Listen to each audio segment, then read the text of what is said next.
We are going to get started. So for those of you who are kindly joining family and friends this evening, my name is Professor Karen Medved, and it's so nice to not just see students in human form, right? Not on the screen. It's nice to see everyone as well. We are going to go live. We are live streaming the event, and I've heard we already have 17 people. Ooh. 24. 24. We're up to 24. Oh my God. So we're ready. Okay, excellent. So tonight we're going to celebrate. And I know for so many of you, this has been a long accomplishment through COVID, through life, through events in life, you name it, so much going on. And so to get to this spot is wonderful. And we have faculty here to celebrate with you tonight as well. We're going to do a couple of things just to get started, just to let you know. So we all have time to celebrate this evening with family and friends. We will time, and we will time, right?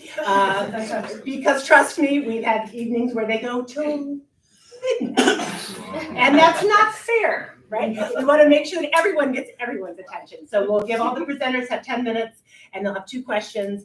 Professor Bishop will be timing to start and then I will take over. But if I could, just to get started, introduce the faculty members who are with us tonight. Professors. I'm Stuart Davis. Nice to meet you. Fabulous. It's amazing to see people you see on screens. Yeah, Raven. Yeah, perfect. Hi. I am Amy.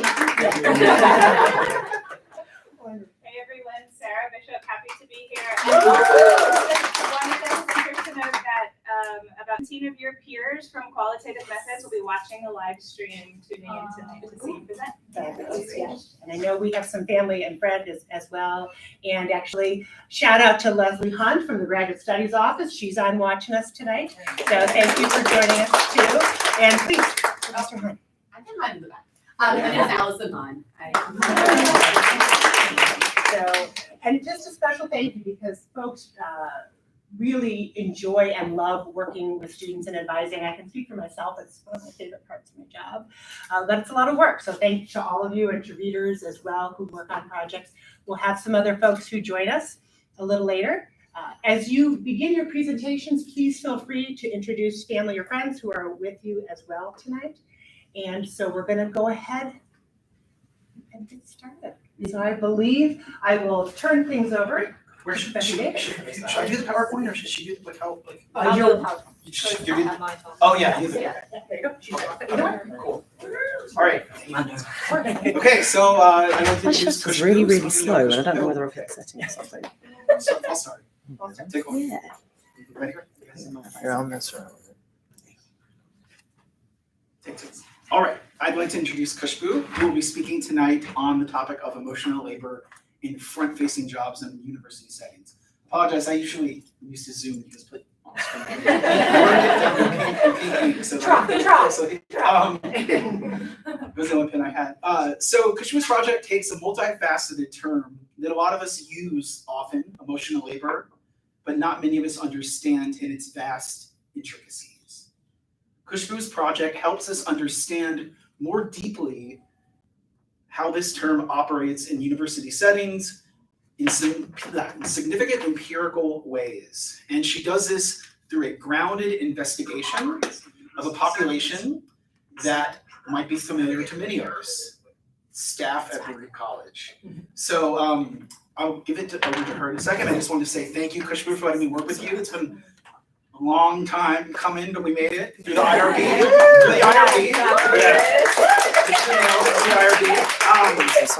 And I just wanted to say too that this was a really amazing project in that there were so many people who wanted to actually get interviewed from the staff at Baruch that we kind of were thinking maybe we should wait a little bit longer and do next semester to get all the interviews. So we cut it off and we're here tonight. Thank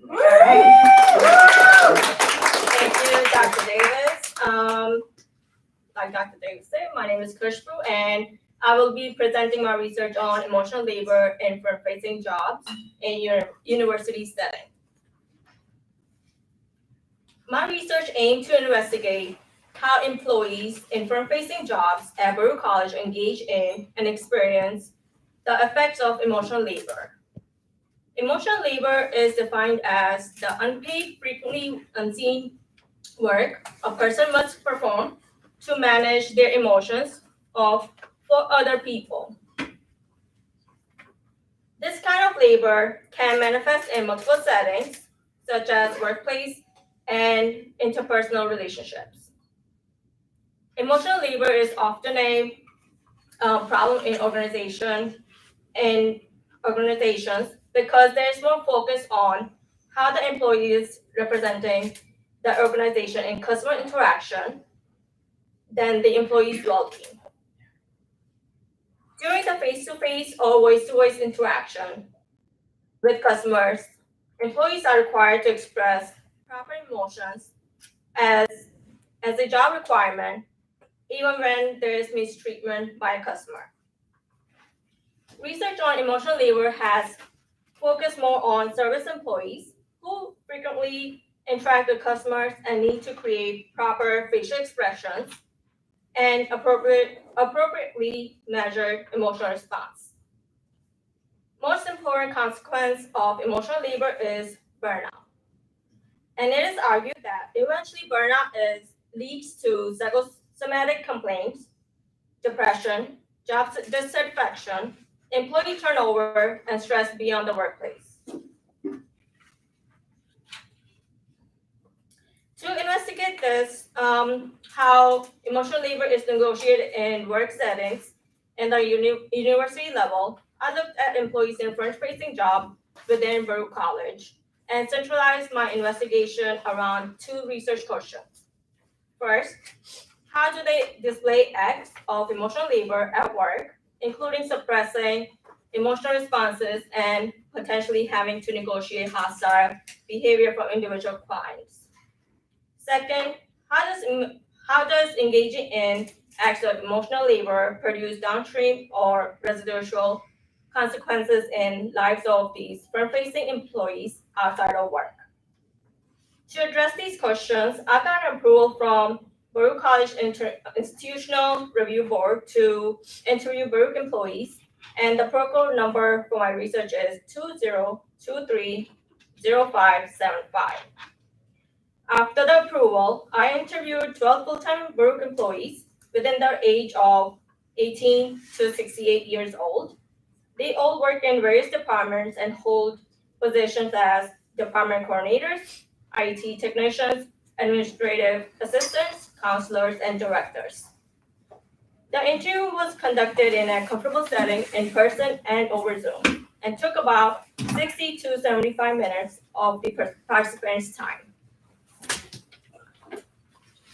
I took this approach to better understand the impact of emotional labor on individuals' life and provide awareness to others with real-life stories. After the interview was conducted, I broke down my research into 5 themes, and I will go over some of these key findings. Participants were asked about if they can be authentic at workplace.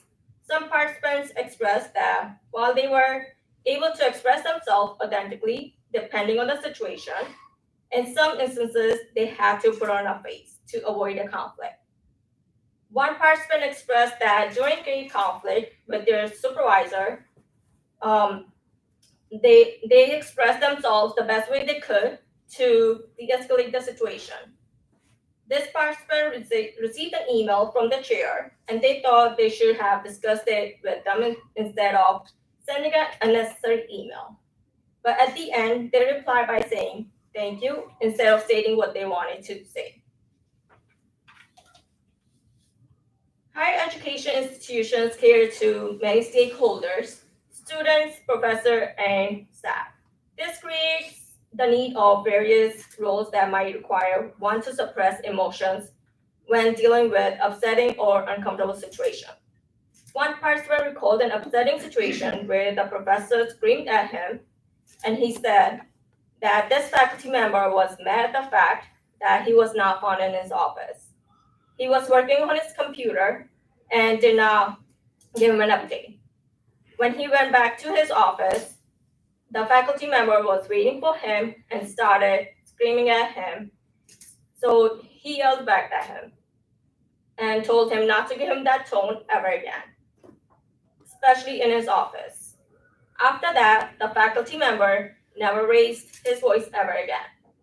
In this case, the participant was able to resolve this matter in his own way instead of escalating it to his superiors. We are all somewhat guilty of bringing home our work with us, especially in a frustrating situations. Frustration is a type of emotional response to stress. It is common to feel this when an individual encounters stress at work, school, home, and relationships. For example, when an employee has been working on a team project and another team member is not contributing, the situation becomes frustrating in a way that can linger into home life. One participant reflected that when I leave work, I come home. I try to get it out of my mind, and I know it's not healthy, but it frustrates me. Then I let sleep because it's still bothering me. This feeling of frustration is often short-lived and goes away when the situation gets better. However, stressful work environments can cause substantial damage to family life. Unmanageable workloads, unproductive coworkers, or difficult bosses can take a toll beyond the workplace. According to workplace psychologist Jennifer Newman, it is difficult for employees to switch off in stressful circumstances when they come home from work. The comments from a participant reflect this, as they said, sometimes I work after work and I bring my work home, and that's the time when I sit down, I try to think about solutions for any problems that I'm facing at work. Sometimes on the weekends, I have to work or respond to an emergency. My family is impacted by that. My work calls me when I'm on vacation, and my family is impacted by that too. Focus on employee well-being has shifted beyond physical well-being to building a culture of holistic well-being. When employees are able to communicate their well-being needs to their supervisors, they feel supported. As a result, come to work in constructive and productive environment. So there are some steps organizations can take toward improving employees' well-being in workplace, especially when employees today dedicate long hours and accept unfavorable situations regarding work-life balance. While Baruch College does promote well-being programs, employees feel that there is room for improvement in certain aspects, such as team activities, flexible work, and career development trainings. One participant said, I think half an hour yoga during lunch would be great. And another expressed that faculty and staff lunchroom would be nice where people can go and socialize during lunch hour. In conclusion, emotional labor is a complex and frequently overlooked facet of interpersonal communication in a range of social and professional manner. In university settings, front-facing employees frequently have to keep a professional manner regardless of how they are feeling. They need to maintain a composure and be approachable towards students, faculty, and other staff members, even in a hostile interactions. These acts of emotional labor provide a positive and supportive campus environment for other individuals.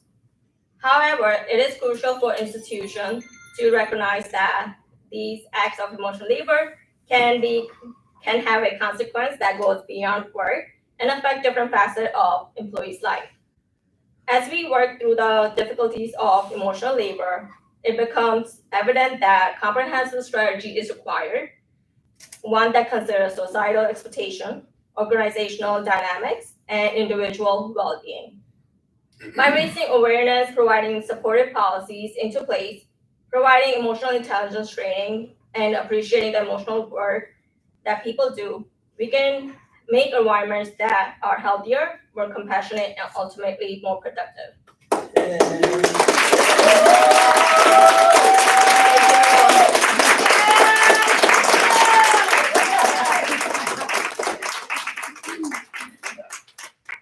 And now over to any questions.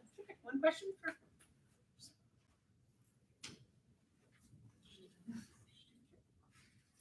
Professor Gander, you always sound. I don't know how I feel about that emotionally. I have to work now and labor. No, I think it's fascinating. I'm interested in this. I mean, I understand the idea of emotional labor. I do. I get that. But at the same time, it strikes me that there's an overlap between emotional labor and just being a human being. So the analogy I have is like, most businesses don't pay you to eat lunch, right? Because you've got to eat lunch, or you have to eat, right, during the day. So with respect to emotional labor, it strikes me that, yes, a lot of the things that you may have to do at work, you just have to do to be a human being, right? Like be polite and, work with other individuals. So I wonder how you could ever measure the difference between the emotional labor you put in a job versus being a human being and what that takes, if we call that labor. I think it's more about being in hostile situations where people have to put on a smile instead of being angry at someone because someone is asking a favor or someone is asking a person to do a job that's not in their responsibilities. So I had some individuals who had expressed that in a way that which I think that's where the line is, like from human behavior to emotional labor. I do believe, it is great to be nice to people, which I work here, so I work in a front-facing job as well, where I do meet a lot of faculty, staff, and students as well, where being a human being and being nice to them, which is great. Sometimes there is a situation where it's like so many frustration, where I do have to put aside my feelings and put on a smile and tell them, okay, yes, I'll, I deal with it. Thank you so much for that. Thank you. Do I present? You present. You've earned a bottle of wine.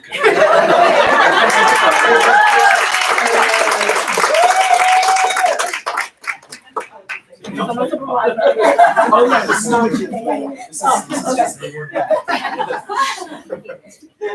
This is something we found. Well, Arva steps up. Let me just say, unfortunately, Professor Subijanto is in the Netherlands today. So she is not able to join us. I'm going to read some remarks from her, but luckily, no issue introducing Arva because I've had the delight of working with her a number of times over the years, and just one person who I've learned a lot from in the context of her work and her projects, and also someone who I've always appreciated her intellectual curiosity. She's someone who follows ideas and is wonderfully joyful about that, finding new differences, new paths, new directions. And so that's been a delight. But let me also read what Professor Subijanto shared. She said, it's such a great pleasure to work with Arva. Not only is she inquisitive, hardworking, and independent, but she also possesses the wisdom to regularly invite challenges and criticisms to better her work. This is an important feature for one's intellectual journey. The result of that journey is her Capstone project that truly serves as an exemplar for how theories of communication can be turned into something practical and be made useful and transformative to the larger public. And I completely second that. Her Capstone is driven by her own deep personal experience in the workplace and by a meticulous and robust understanding of the debates in the scholarly literature on DEI, as well as the existing DEI training in this country. Arva successfully crafts a DEI workshop that offers something novel with opportunities to expand in many new directions, allowing her to continue this passion beyond her graduate studies. I hope all of you appreciate her work as much as I do. So words from her.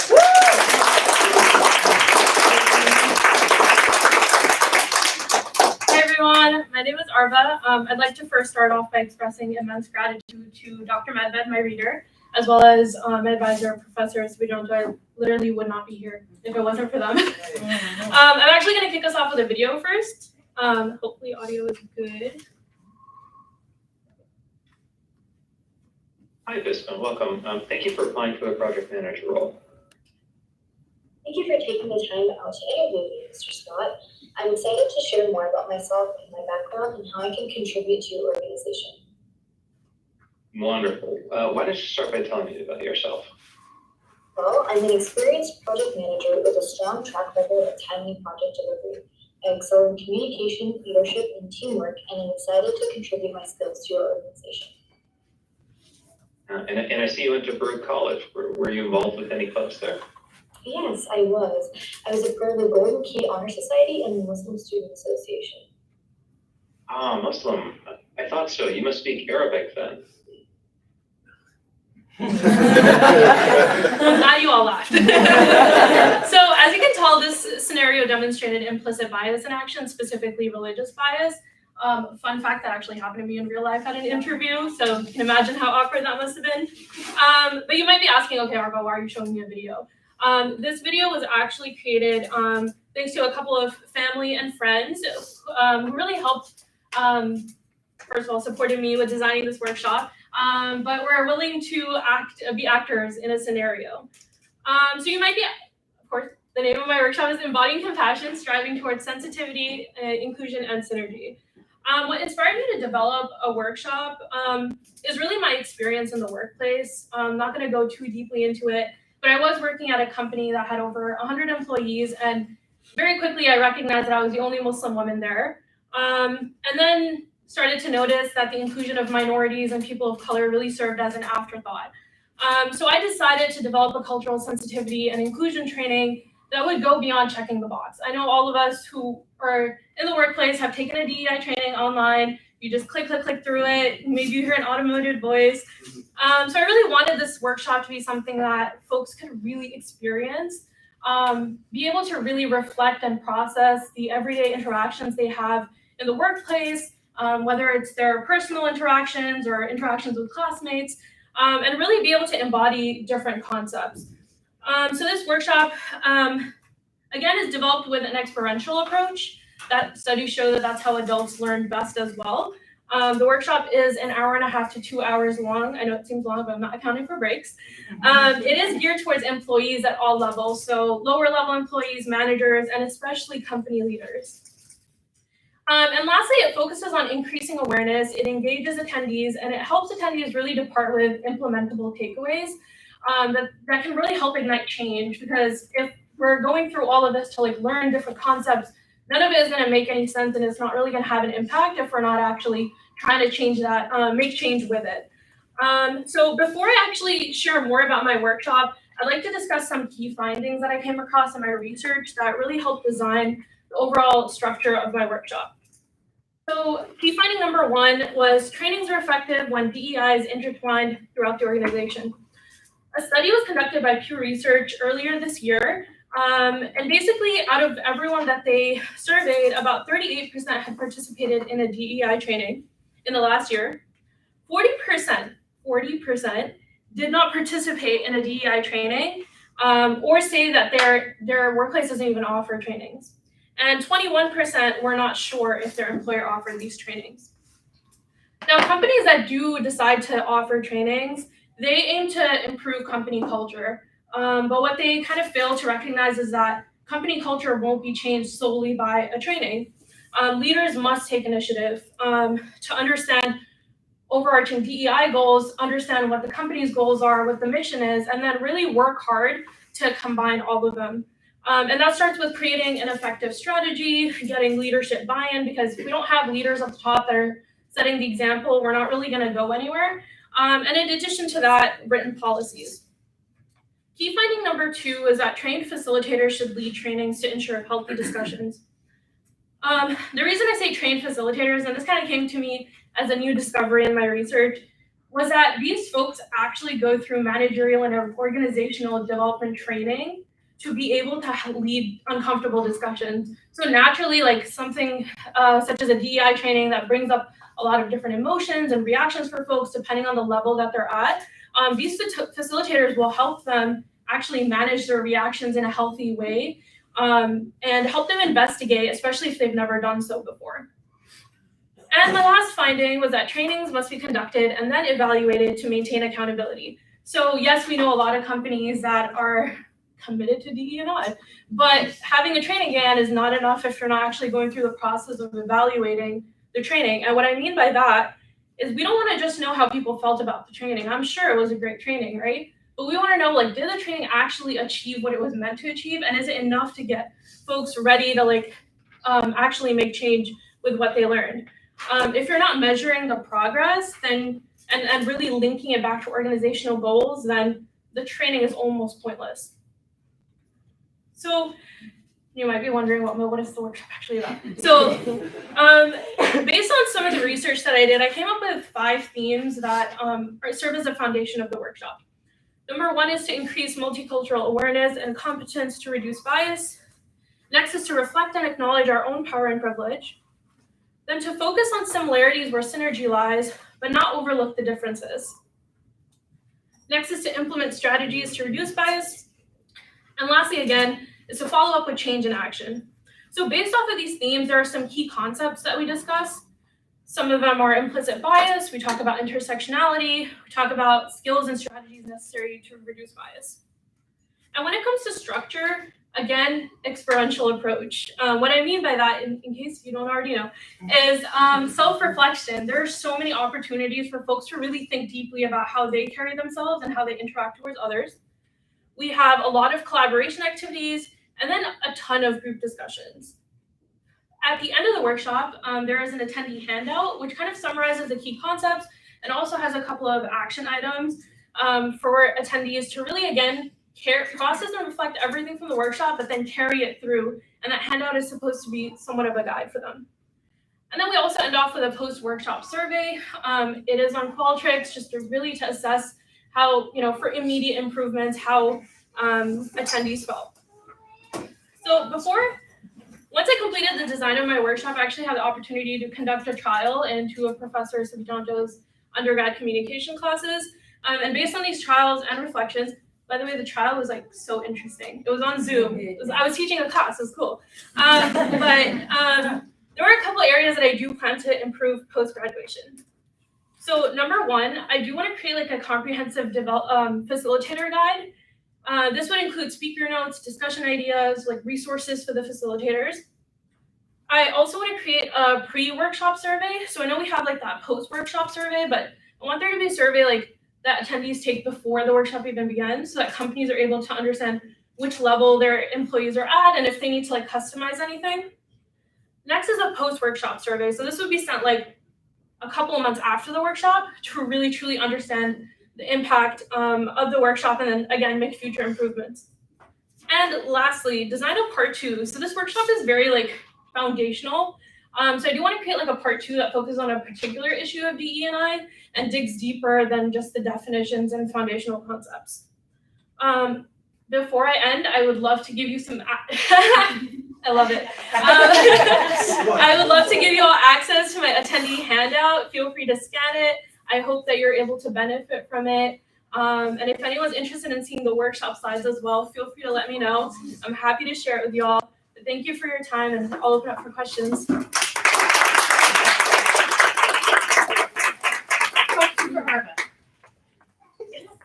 Arva, I really appreciate what you said about the importance of measurement after a DEI activity or workshop. I think the importance of measurement is reflected in a lot of existing DEI literature. But you pointed out how important it is not just to know how participants felt about the workshop, but really to measure if the workshop accomplished the goal that it set out to do.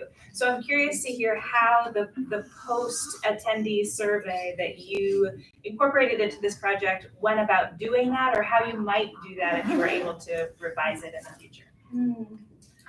So the post-workshop survey that I created is very basic. It's which activity did you enjoy the most? Like, you know, what are some things that stood out to you? So if I were to create like that, like true post-workshop assessment, like months down the line, I think it would be very like reflection-based, very lifestyle-based.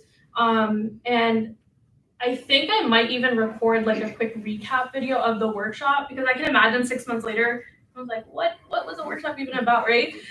So I think I would just make it like very reflection based to understand like how do folks really process everything that was taught, and then how are they going about embodying that in their lifestyle.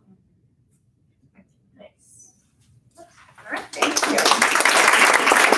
Let me just say, I have a mug that I forgot to bring today. I wanted to bring you it's a mug of alumni mug. So I apologize for not having it for you today, but I will send it to you. Thank you. All right. Absolutely. Yes. Wonderful. All right. Okay, Professor Bayer, sir. I am thrilled to introduce Joshua. I've always thought there are some people who thrive under stress, and where a project seems hopeless, I'm never going to get this done, but then they end up delivering this perfect piece of work that is so rigorous and thorough. Josh is one of those people. So for the students in the class, I want you to picture starting your thesis semester after having done a whole the boot camp course, where you've outlined everything, you've done part of your lit review, you're ready to go, and then your thesis semester starts, and you decide to change your entire topic, and all of that work goes away. That's what Josh did, but he did it for an extraordinary reason, which is because he was called away to help with recovery of the Maui wildfires. And so he decided to change his topic to focus on communications around that. So it's probably one of the most current thesis or capstone projects we've ever had come out of this program, because, I mean, talk about news hit while he was in his thesis semester. And he did a fantastic job. So good job, Josh. That'll save me some seconds, because I think I was probably over when I was practicing this every time. So yes, Maui wildfires. I mean, this was a really incredible just devastation of Lahaina in Hawaii, and unprecedented for the state and the town, the county. I had the opportunity to deploy there with the U.S. Army Corps of Engineers that I work for. So I did August and September, did the work out there.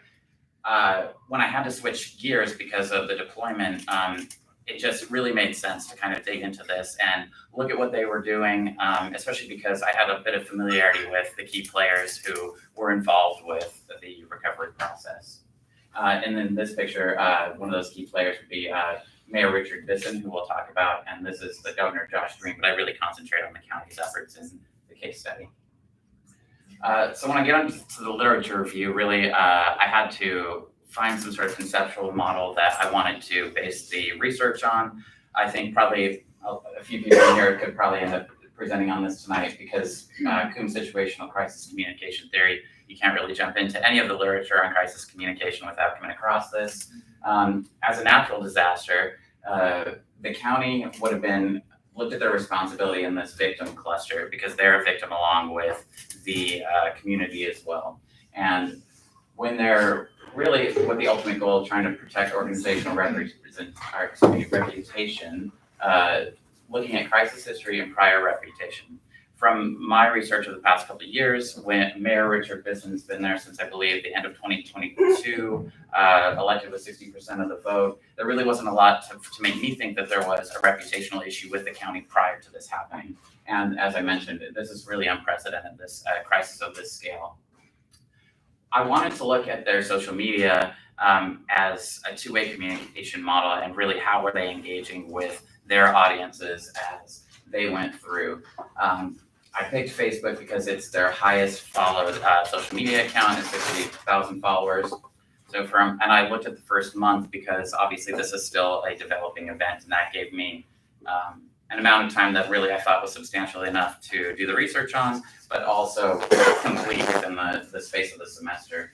So I coded the post, 207 of them between August 8th and September 8th by the type, photos, video, press conferences. That was another reason I picked Facebook. They live streamed their press conferences through Facebook, so it made sense to really look at that as for the research on this. I also looked at top reaction, like, care, sad, and I evaluated them for the comment sentiment, negative, neutral, positive, based on what appeared to be the majority of comments on any particular post. I broke that month into 4 periods so that during the research, the actual paper itself, basically, I could develop a narrative and kind of see how that evolved over those first 4 weeks.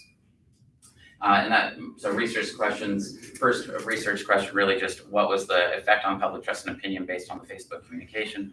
The second, because the live stream press conferences were their really most watched pieces, it gave a unique aspect to it, and I wanted to see really how the media response in the couple days after may have affected public opinion as well.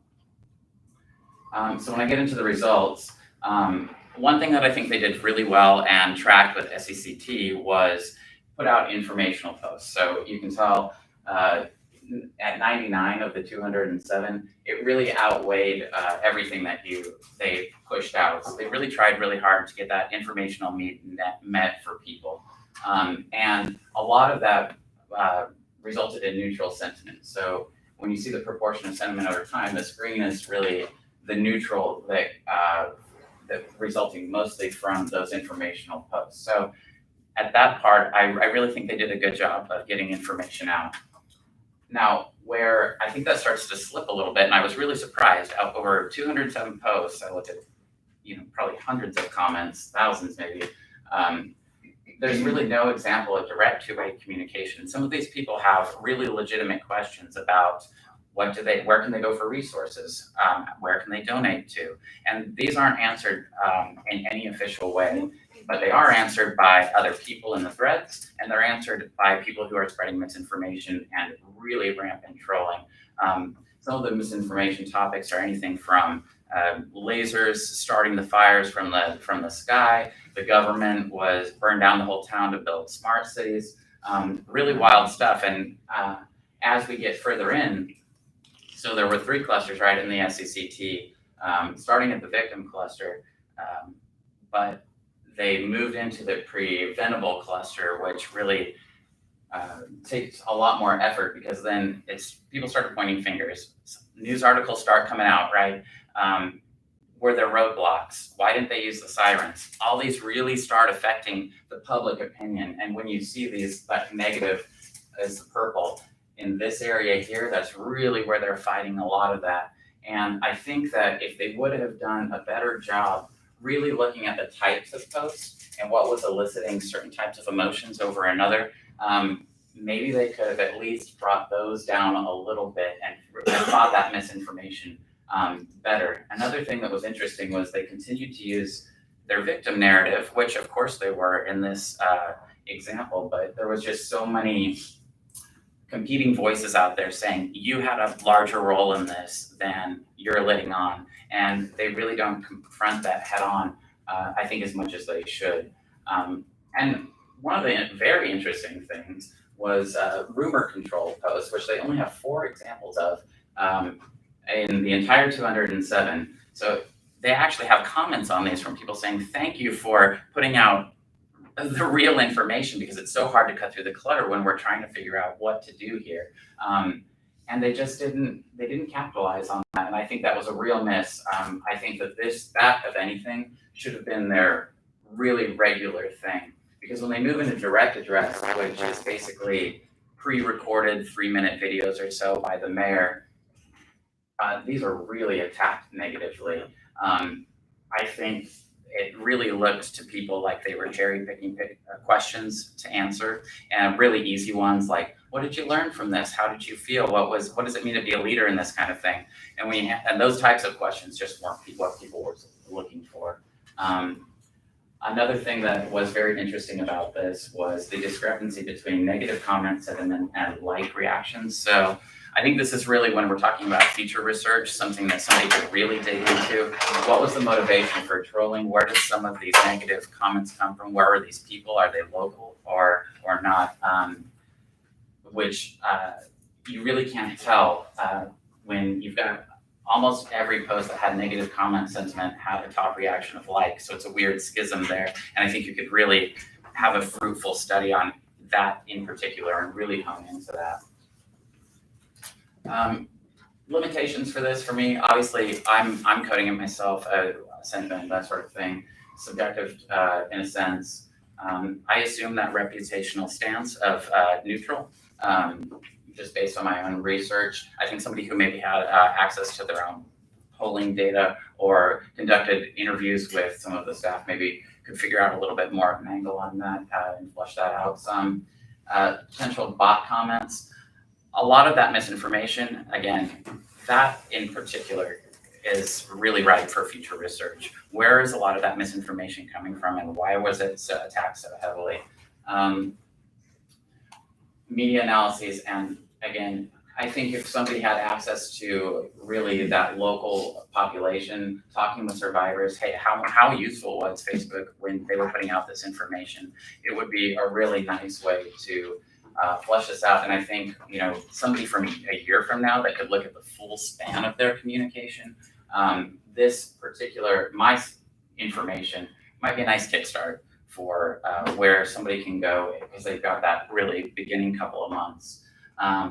And practical applications, obviously, for people in my role in a public affairs office, when you're looking at something like this, it's just a really good way to think about how you might train your key leaders to respond in a situation like this. And especially with the press conferences in particular, I think you could really use those as examples when you're doing media training with folks for some things to do and some things very much not to do. But you know, I think that was it. And for me, again, I work in public affairs for the Army Corps of Engineers, and this was just a really good exercise for me in my own communication plan, especially because I had a touch point, and I may go back out in the coming months because this is a really long-term recovery. So thank you. Question for Josh, please. This is a common Anna question. First, I love your project in the sense that it's like an object lesson in like how it's seemingly not to use like the interactive affordances of like social media. So like to have like a lot of posts on Facebook and then not follow up on any of them, right? Not to engage with users. It's sort of like, I love that it's like using a two-way media as like a one-way media. It's like turning fake in. So I use the term bulletin board in the So I guess my question is, do you have any idea like what the reason for not having that kind of dialogue was? Yeah, I'm glad you brought that up because another piece that I didn't really include in here is I think that there might have been too many lawyers involved. I think that they probably were looking at it and saying, you know, just let people say what they want to say. Don't engage with any of it because they're trying to figure out liability potentially in any of this, right? And so I think, again, and there's a whole other angle you could go on this situation. But yeah, I really think that's probably why. I don't know why. They're also, you know, a small government agency. So this more than likely was one person sitting there and overwhelmed with a situation that just, and I don't want it to come across either. The county did, I think, as best as they could with what they had. So, you know, I think that they just need to get a little bit better on the analysis side. Excellent. Thank you. Thank you.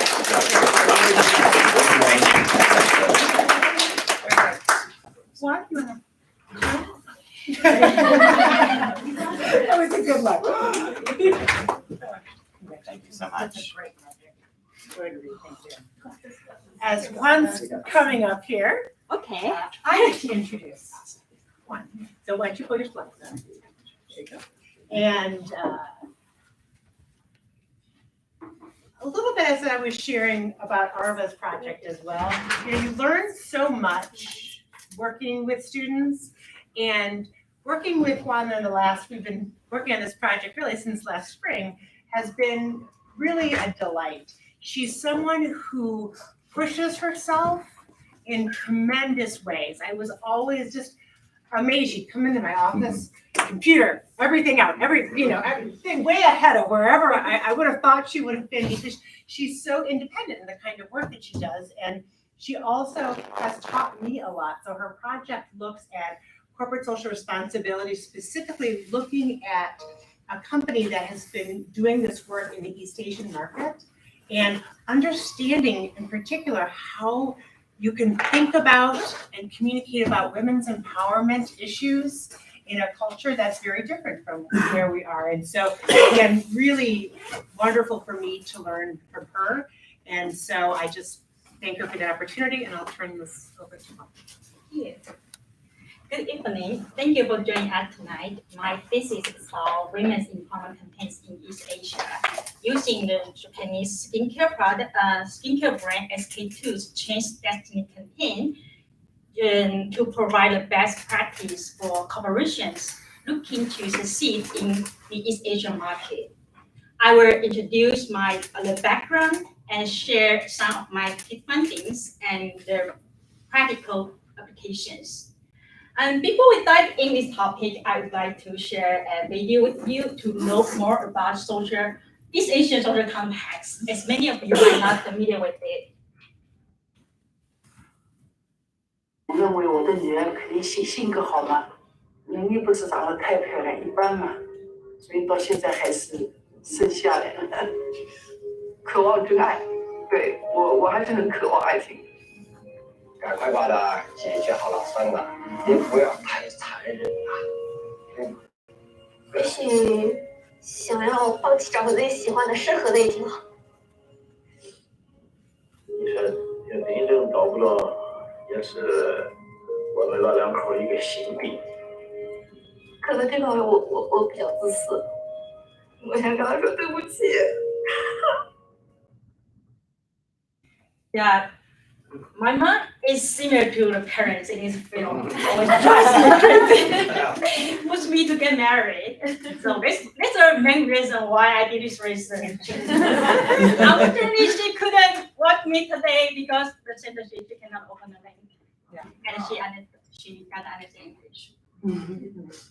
So as you can see from this film, single women in China, they are often judged based on their age, particularly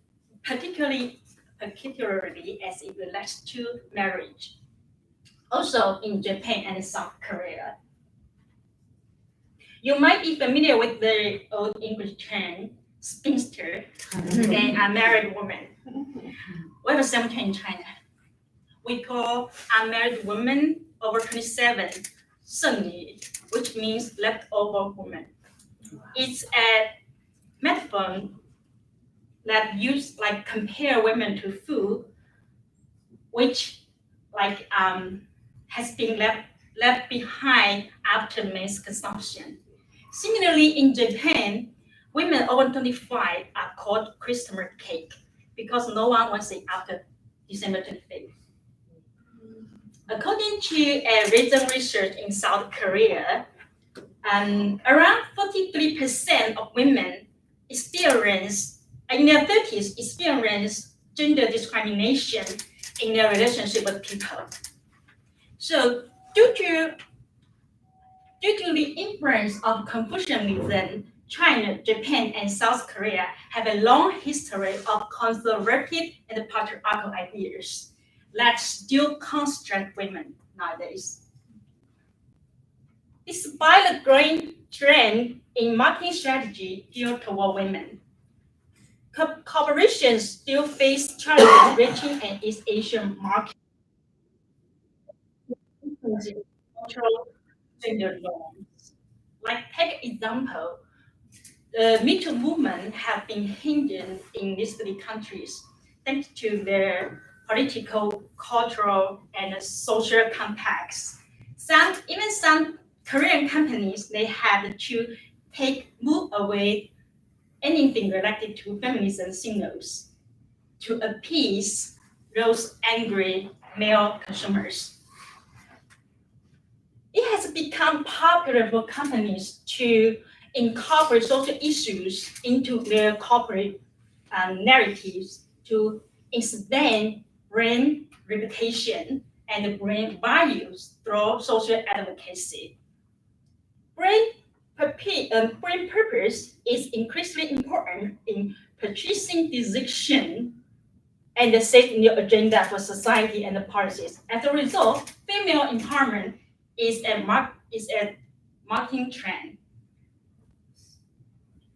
Women-centered brain campaigns are not new in the West, but it is new in East Asia. It started less than a decade ago. One notable creator of such campaign is SK2's Change Destiny campaign. It fought for gender discrimination in China. It lasted 6 years, from 2015 to 2021. The core of SK2's brain philosophy is women's destiny are not a matter of chance, but a matter of choice. Inspired by the stories from women around the world, SK2 exposed the pressures as women faced, particularly among age and marriage. Also, the universal box they are put in to be perfect in society eyes. Now, let me share 2 key findings of my research. To understand how SK2's Destiny campaign aligned with the women's social issues, I delved into their communication strategies.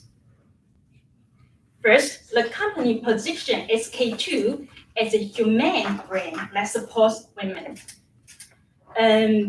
empathizing with its audience emotions and fostering an emotional connection. To reach a larger audience with the message, SK2 created conversation space. It invited celebrities and collaborated with a popular Chinese debate show to talk about age pressure among Asian women. It also created hot topics on social media to encourage the public to talk about these kind of issues and expand their brain awareness. Moreover, SK2 embedded social storytelling to tackle women's issues. It interviewed East Asian women and create documentary-style films to let people hear their voice.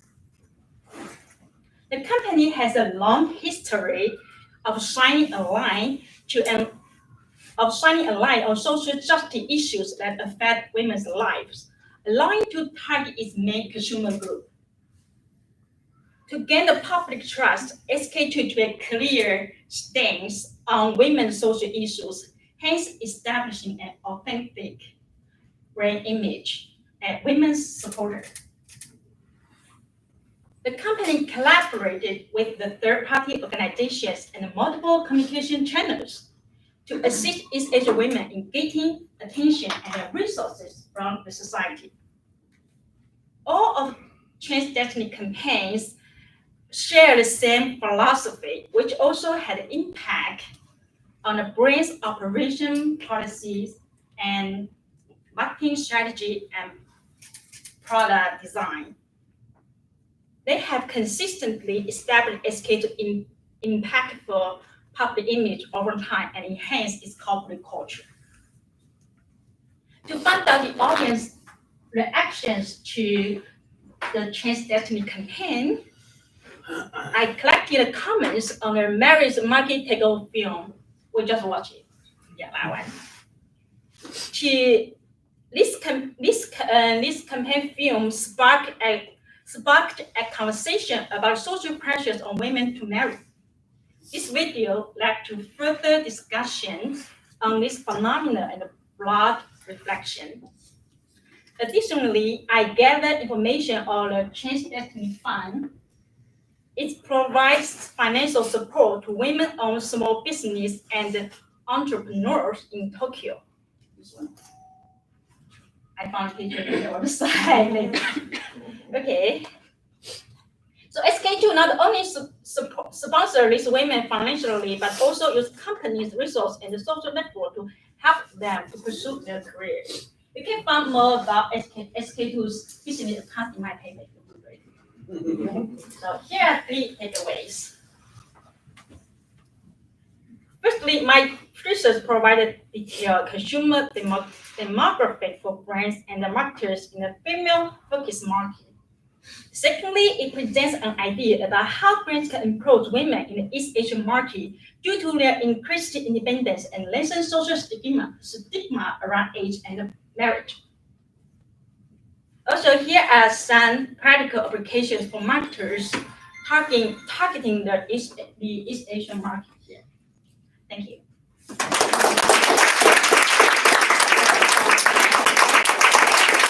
I would really encourage you to watch the entire piece. It's pretty powerful. Questions for Juan, please. Juan, hi. Your project is lovely. I'm so excited to see it. It's all complete. Perfect. So thank you. Yeah, this you feel. Yeah. I saw the early iteration of this about a year ago. But so when they created these campaigns, are they creating an East Asian identity within these campaigns, or do they have separate campaigns for China, South Korea, and Japan? Actually, they started this idea in 2014. There's a nationwide, like all over the world, America and the East Asia market. But since 2015, they started bigger campaign, like they interview Japanese, Bahraini, and Chinese actors. It's kind of mainly focused on East Asia market, but in Japan, China, and South Korea. All together. Yeah, it's interesting. And each year they have different themes of this campaign, and they focus on different markets. Sometimes focus in China, sometimes focus in Japan, sometimes 3 countries together. Thank you. I have a question. Cause-related marketing is a big one of mine, and I was wondering, does SK2 do they actually otherwise support women in like women that work for them, for example, or women that are otherwise affiliated with them? Oh yeah, I mentioned it last time here. Did you? Oh, sorry. I was looking at those pictures of you. Yeah, they actually. Is this something they already do, or is it something that they're like saying that they will do? They also collaborate with the local government and the non-profit organization, also media relations. They use all the network and social resources to help those Japanese women to recover from after COVID-19 because, So they're well aligned. Yeah. I like it. So, thank you. They do what they say. They say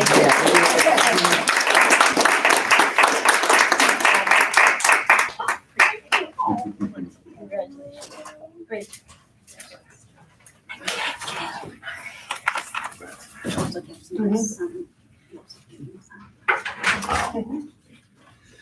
I was fortunate to have Alana in a couple classes and was thrilled when she invited me to be her advisor for a lot of reasons. Probably the main reason is Alana is one of the most positive people I've ever worked with. Even when she's really stressed out, she just not always, you may not think this about yourself, but she always at least emits a lot of positive energy, which makes her a joy to work with. And that is reflected in what she did, because not only is she going to talk about, an emerging threat in social media marketing, but then she also will not just make a recommendation, but she's already started working on the solution, which she'll share with you. And one of those threats, marketers like to think that, we've kind of figured out social media. We know everything about social media. It's constantly evolving. One of the emerging threats, of course, is this thing called AI. So she'll talk about that too. Yes, okay, sorry, I've clearly never used a computer before. I don't know why I'm struggling. Okay, well, I'm just gonna roll with it here, but Looks good. it looks fine? Yeah. Okay. Well, this is not. I'm sorry. I'm like a Mac user, and I also don't have just give me 1 second. I'm so sorry. I'm gonna figure this out here. How do you get it full screen from here? Yeah. In the actual file, right? Yeah. Where do you get it? Why am I literally? I think it's in the Oh, there. file. Yes. No, but it keeps There you going go. in the. There you go. Yeah? Yep, that's good. Full screen. But that won't work with PowerPoint, or it's got the PowerPoint. You'll have I know, I thought I uploaded it.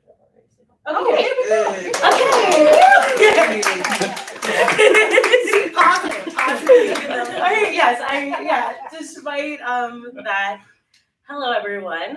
Well, I just want to thank Professor Bear and Dr. Medvin, all the professors that I've had that are in the room today, and all you, the students that I've worked with. I cannot believe this is the end of grad school, but I think, it's been the journey, and the thesis process taught me that it really is the journey, right? Not the end result.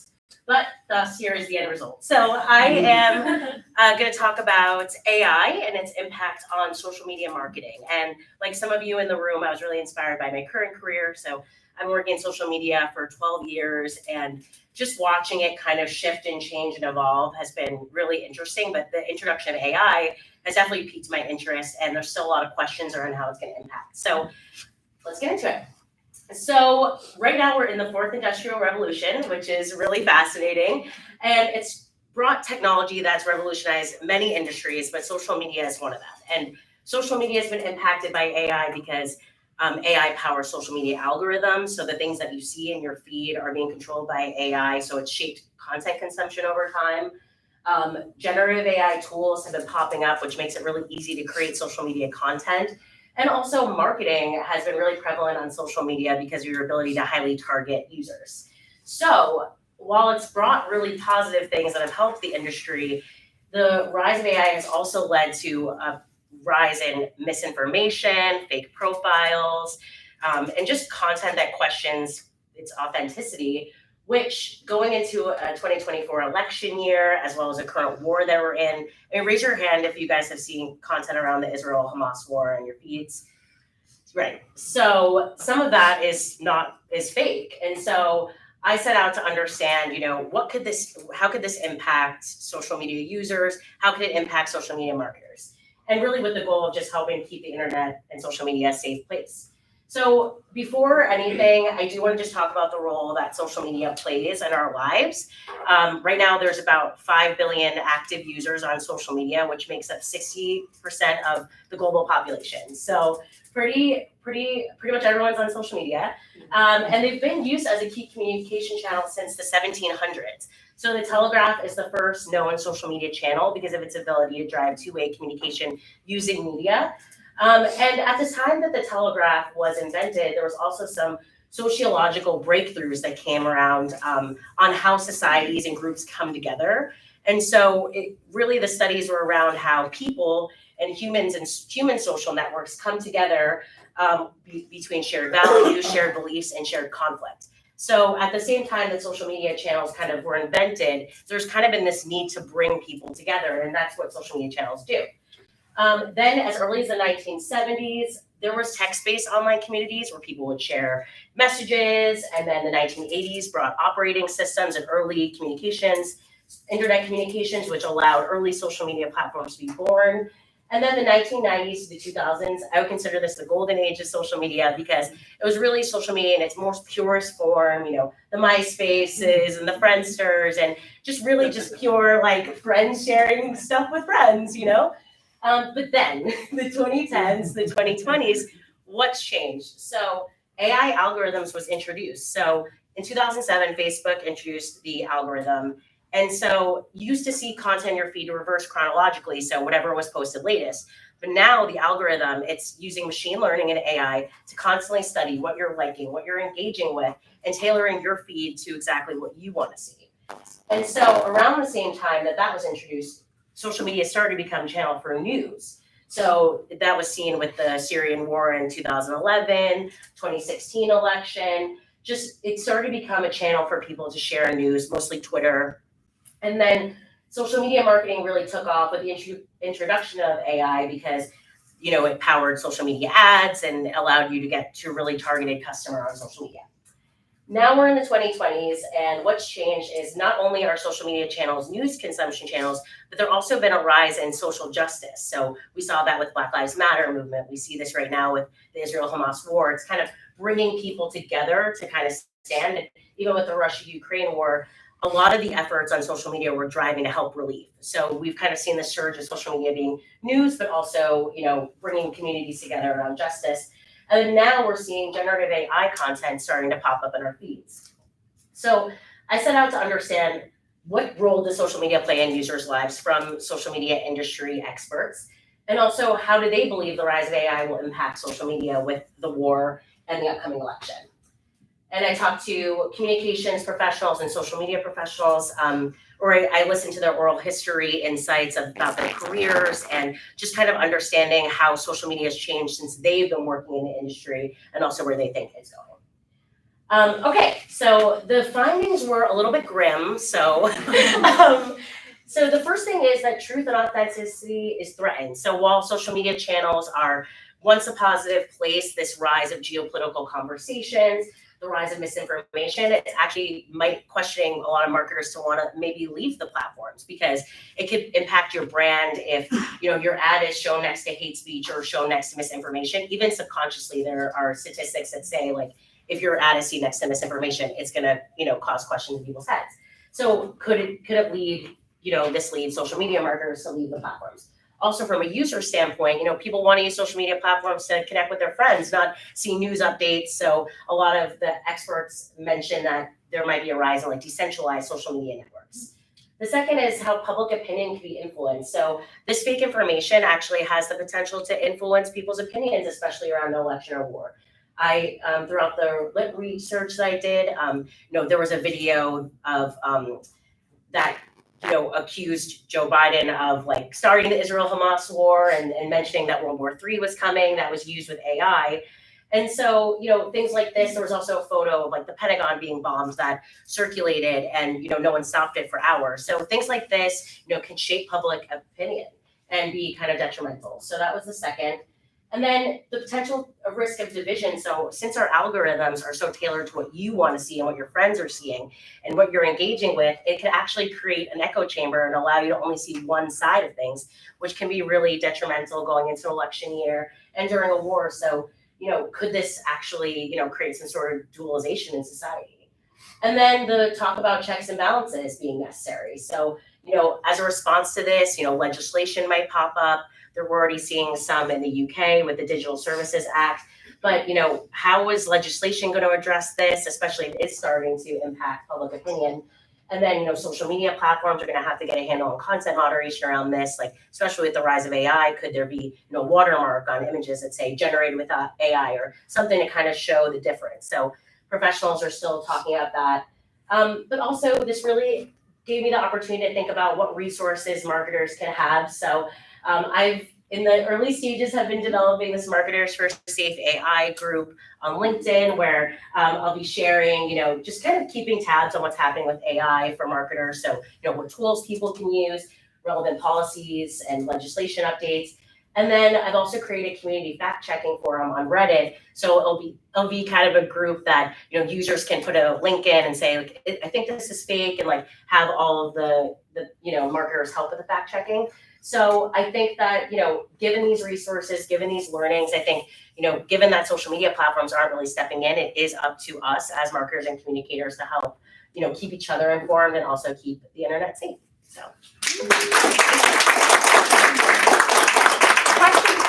Questions?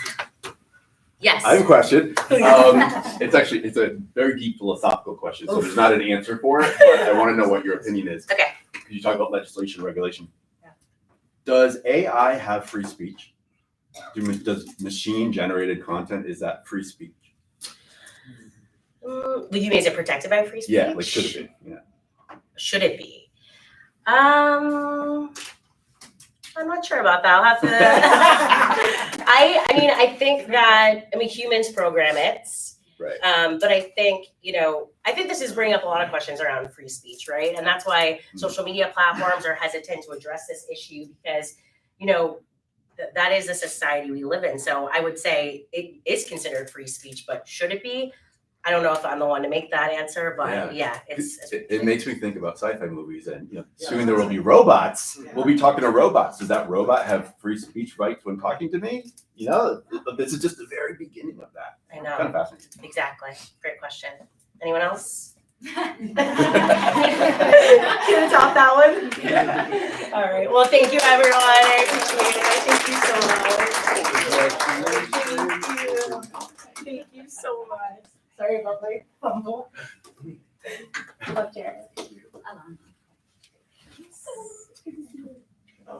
All right, everybody. While Jared gets himself ready, I am Emina. For those who came after we introduced ourselves, Jared was my thesis student. I have another one here as well.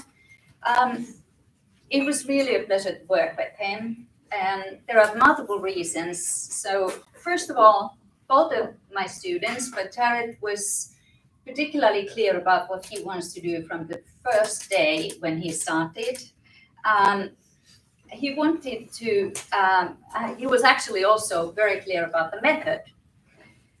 He wanted to explore layoff communication in terms of internal memos being posted also for external audiences, like company blogs or corporate websites, and particularly in the big tech sector. His work plays out an excellent researcher, so I very strongly encourage any one of you who is interested in doing qualitative research, look closely at Jared's methods, analysis. He was very innovative and creative. He knows how to theoretically frame a topic. And he's also an excellent researcher in terms that he's very rigorous, organized, systematic, keeps his promises. So should I use other words? And thank you to Margot and the wife. You were the supportive group. So the floor is yours. Thank you so much. I do really want to thank my wife Rachel back there. When I started here at Baruch in spring of 2020, life was very different. And we had a pandemic. We had a baby. I've changed jobs, and Rachel's really been there through the whole thing. And just I wouldn't be here without her, and obviously Margot wouldn't be here without her either. Hi, Margot. I want to thank Professor Logeman, Michael Baer for as my advisor, as my reader, providing such incredible guidance, and this is really a project I loved doing. I'm an internal communications professional. Memos are my life.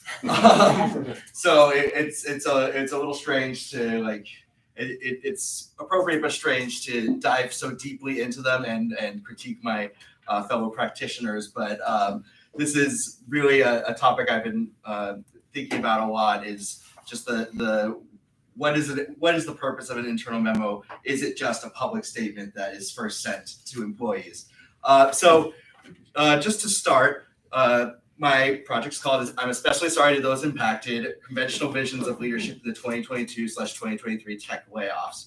So as some background, I'm sure as all of you know, the tech sector went through a large layoff cycle in late 2022, early 2023. Still kind of going on now with Spotify layoffs this week. Over 400,000 tech sector employees have been laid off since late 2022. It's generally agreed that this process was kicked off by Meta, the parent company of Facebook, Instagram, WhatsApp, laying off 11,000 employees in November 2022, its first layoff like that. This was a very fundamental shock to the relations between employers and employees in the sector, especially at those tech giants that were considered to be very employee-centric, that had the sprawling campuses with the bikes and the beer pong tables and all of that kind of stuff. And while I recognize that these memos announcing layoffs happening are not the end of the communication process for layoffs, I thought they were a very unique look into what leaders are trying to shape the reality of what's going on at their company, and what the shifting relationships are between these employers and employees. So as Professor Logeman stated, I did a qualitative analysis using coding as described by Braun and Clark. Thank you, Professor Hahn, for bringing that to the qualitative methods class. on 3 memos announcing layoffs from companies that had laid off over 10,000 employees and had a well-established CEO. So there wasn't leadership shakeups before that, like at Amazon or Twitter/X. And so these memos were from Meta, Mark Zuckerberg at Meta, Sundar Pichai at Google, and Satya Nadella at Microsoft. Over the course of my research, I also found layoff memos from Microsoft and Google from the Great Recession in 2009. So these were much smaller layoffs. Interestingly enough, in the worst recession since the Great Depression, they laid off much fewer people than in today's economy. And so I also did analysis of those memos as a point of comparison. For my analysis, I chose 3 theme sets. I wanted to look at who is being spoken to, and this idea that instead of employees leaking a memo, we're going to post it right to our website or our blog. So who are the stakeholders that are being appealed to in these what are supposed to be internal memos? And so I used groups that were defined by Kammeier, Mueller, Liao, and Arvey. They did an analysis in 2001 of the literature around layoffs. And those stakeholder groups were current employees, former employees, the social community, and stockholders and partners. I then wanted to see how the leaders were speaking to employees. And this was a reflexive coding. I was seeing a little bit of active voice and phrasing, a lot more passive phrasing. Things happen to us, and then some language that was distancing the leader from the decision, or downplaying the impacts of the decision, or dehumanizing the employees involved in the layoffs.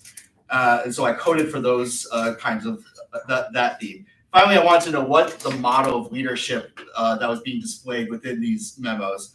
So I used a leadership discourse model proposed by Simon Western, who proposed four leadership discourses, one being controller leadership, which is focused on increasing efficiency through scientific management, therapist leadership, which is focused on the idea that a happy worker is a productive worker, messiah leadership, which is kind of what we associate with tech companies, which aims to compete in the global economy through instituting a strong company culture where people want to work hard and believe in the company. And then there's eco-leadership, which is kind of the ideal utopian leadership where the organization recognizes that it's an ecosystem within many ecosystems and tries to distribute leadership throughout the organization. So going to my findings, in my stakeholder analysis, I found that trying to appeal to multiple stakeholders created untenable contradictions and paradoxes in all of the memos. This includes gloomy and rosy projections for the company sitting side by side in these memos. Mark Zuckerberg said, not only has online commerce returned to prior trends, but the macroeconomic downturn, increased competition, and ad signal loss have caused our revenue to be much lower than I'd expected. And then he said, our core business is among the most profitable ever built, with huge potential ahead. Another contradiction I found was that CEOs were apologizing for the decisions that led to the layoffs and taking responsibility, but they didn't say what that actually meant. They just said, I take responsibility, I apologize. And then when pressed in like town halls later about what's happening to executive compensation, what's happening to bonuses, they're like, oh, I guess we'll cut some bonuses. So there's this contradiction of, I messed up, you all are paying for it. And then there's a lot of like, oh, we're losing so many talented people, they work so hard, they're so invaluable to us, but also this layoff is gonna make us stronger and more resilient. So what is the real story there?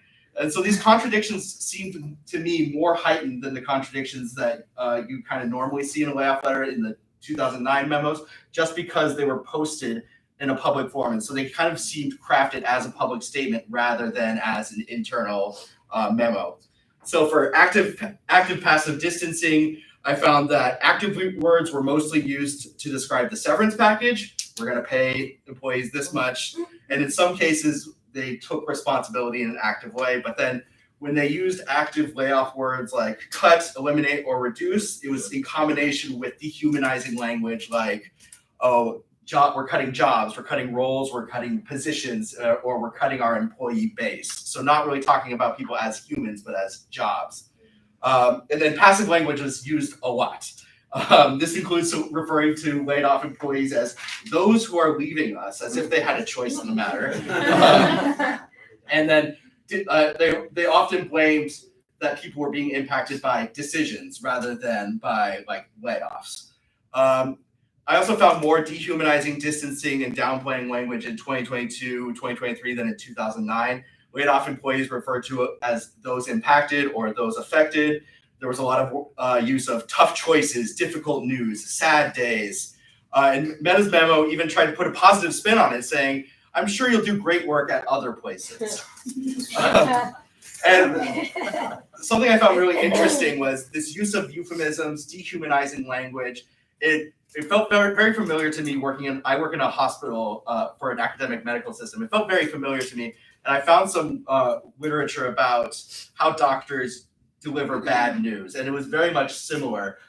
Euphemisms, downplaying, referring to patients as cases instead of like patients or humans. So I thought that was an interesting direction. And it seemed to me that this was used to cast the layoffs as an unfortunate inevitability rather than an active decision by leadership.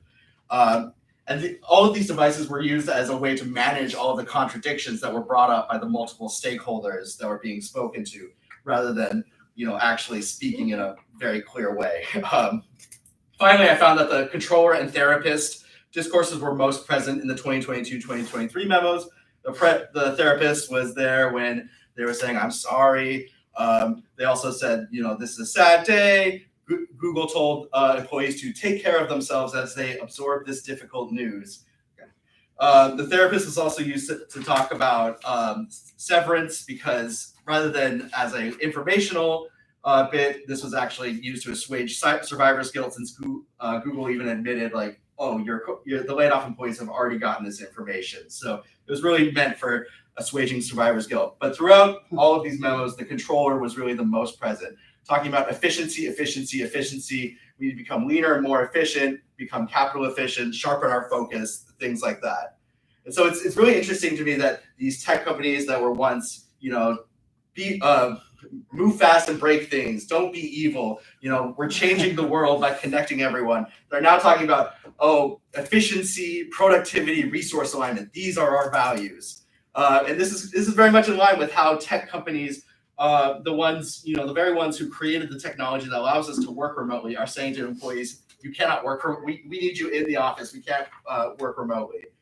I found that not making employees the focal point for these memos, these companies missed out on a key sense-giving moment.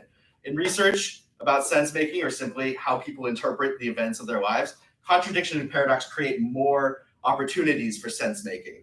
And so by putting these contradictions and paradoxes in their sense-giving tool, these companies just give employees more opportunities for sense-making by going to other resources, their colleagues, online resources, forums, things like that.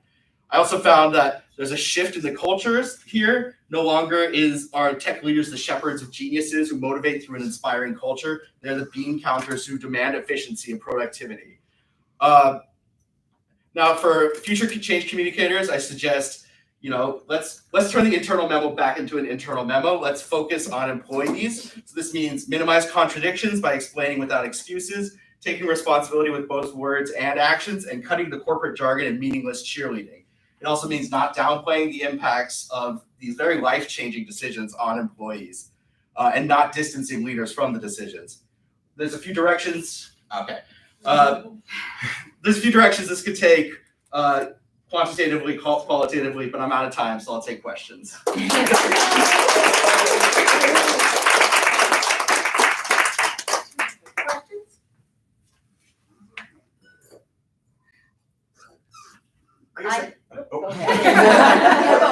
You have a serious question. It's more like I thought just from your presentation you did a good job of aligning like shifts within the tech industry to shifts in the way that these things are explained, right?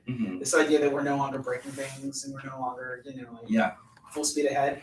Do you think that, I don't know, do you think, how did you get this idea for, I guess you're interested in communication, but like, why tech companies, why, like, because it is, I think, a really actually amazing project in the sense that the messages do reflect the Zeitgeist, right? Yeah, like, I think this idea of delivering bad news has been of interest to me as an internal communicator. You don't want to be the one, you don't want to give bad news, but sometimes it happens. So that was interesting to me, to the opportunity to really dive into the literature on layoffs and what are best practices there, what has the research showed. So and these tech layoffs were so high profile. There were so many news articles and so many anonymous employees talking about it, that it was a really interesting opportunity. And these tech companies have a mystique about them for employees, or at least they used to. Right. And so it was interesting to me to see that mystique kind of fade away. Thank you. Thank Has a genuine researcher head. Researcher mindset is always critical. Thank you so much. My question would have been, do you want to have the champagne?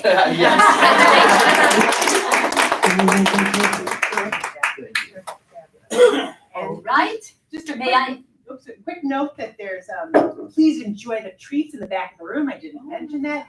And if anyone is looking, since we're getting to the middle here, to the left and over here on the side of the restrooms, I just thought I would. Sorry. No. May I ask Melissa to take over? Again, while Melissa gets herself ready. Melissa, I was spoiled by two researchers. Congratulations. By two researchers who were very clear about what they want to do. And Melissa was equally clear. She wanted to dig into the culture of narcissism in leadership in today's world. Very interesting topic, isn't it, in the modern day? Melissa works in a clinical environment as well. So she used her background knowledge to take a cross-disciplinary approach, marrying two scholarships that have thus far investigated narcissism as two separate scholarships. Clinical studies, and then on the other hand, leadership scholarship. Melissa's approach is everything. It's ambitious, it's rich, and she dives deep. I'm a scuba diver, and as a scuba diver, you have to take a 3-minute safety stop to surface from the depth. I would say that when you dive into this one, take a safety stop when you surface. Hey, floor is yours. Oh, hi, everyone. I'm a little nervous because I'm following such amazing presentations.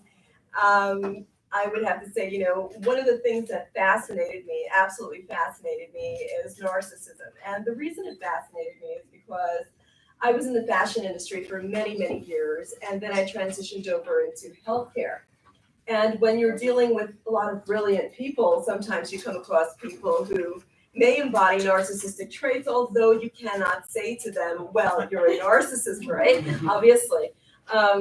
So I was intrigued by this entire idea, not only of working with and for people who embody these traits or might embody them, but also by the fact that when I was researching this, there was a lot of confusion that I had personally, because I didn't see that researchers could agree upon the definition of narcissism, or could agree upon the traits that specifically depict a narcissist. And further to that, when I was looking at non-clinical research, I came across a lot of people who had different priorities in terms of what they were looking at. So, for example, I came across studies where a researcher would look at how someone with narcissistic traits or a narcissistic CEO would handle risky investments or acquisitions. So we're talking about profit or, we're talking about the advancement of the organization. Then you had people who were focusing more on innovation, so strictly advancing the organization's initiatives. Then there were people who were looking at workforce issues. So they were looking at the environment and the workplace and whether or not the culture was changing significantly because of the narcissistic CEOs and their form of communication with everyone, whether it's one way, whether they allowed a two-way feedback. So all of these things sort of came into play. But what I realized most importantly was that with the topic of narcissism, you really can't separate narcissism into a clinical versus non-clinical in order to get an empirical study that would make sense. You have to marry the two together. And one of the things that I realized in researching this is that that would be the case. So before I begin my actual presentation, I would like everyone to take a moment to reflect on your own beliefs and your own values. Really think about what is important to you. Then think about leadership, and in particular CEOs. What characteristics do you most admire in leadership? And what type of leadership would you follow? And most importantly, when you're thinking about this, I want you to ask yourselves why. Why are you following this particular leader? So leadership, in my mind, is inextricably linked to communication, and CEOs are in a unique position of power. They can control the narrative. They can change the overall work culture. They can alter the elements of the governance of that organization, such as the systems of checks and balances, the transparency, disclosure, and ultimately affect the direction of the organization's reputation, and ultimately their financial solvency. And so the selection of a CEO, in my mind, is critical to the survival of the organization, the advancement of innovation, and most importantly, the retention of talent. And that's one of the things that I was interested in the most about this, because narcissistic CEOs affect the work culture, and we forget, because we're looking at things from a leadership-centric point of view, that we have talent within these organizations. And that talent reacts to how that narcissistic CEO or someone who embodies those traits is handling the organization, the communication within the organization. Are we looking at silos? In other words, are we looking at divisiveness within the organization because of the narcissistic CEO's way of dealing with the organization itself? Or are we dealing with a collaborative environment, which I think is preferable when you're looking at teams who are exchanging that information, especially with consequential decision-making? So when we think of the characteristics of an ideal CEO, a picture forms of someone who is intelligent, a high achiever, someone who exemplifies good stewardship and implements sound strategies to communicate effectively with all stakeholders, internal stakeholders like the employees, external stakeholders like, let's say, your investors, right? And we're looking at that person as someone who's leading the organization to success by advancing innovation and the organizational initiatives. They're listening. Most importantly, that ideal CEO is listening to other people's perspectives when making those consequential decisions. Because if you make unilateral decisions, that organization is only as good as your own decision. You need to have those other perspectives. You need that two-way feedback. You need to be able to listen. And listening is an active thing. It's not hearing. Hearing is fairly passive. It's a noise. It's a sound. You hear it. Listening is actually processing, and that is something that is very difficult to do sometimes. In addition, you want someone who is showing respect for other people's skill sets and expertise. So this inspirational CEO represents the face of the organization. But there's a darker side of leadership, and leave it to me to find that. So the antithesis of this ideal picture that is coming to the forefront of attention of the corporations is narcissism. And narcissism, as defined by the APA, is the psychological disorder characterized by a persistent pattern of fantasies, fantasies of unlimited power and importance and the need for admiration. So my thesis consists of 2 parts. And looking in particular at drawing attention to narcissistic traits and the connections between the insights of the clinical and non-clinical research in narcissism and narcissistic CEOs. And the second part of my research focuses on the data drawing from the case study, which is public-facing media, biographies, interviews like the TED Talks and the news media, Wall Street Journal. I looked at Inside Electronic Vehicle News, The Verge Tech News, and Reuters Tech News.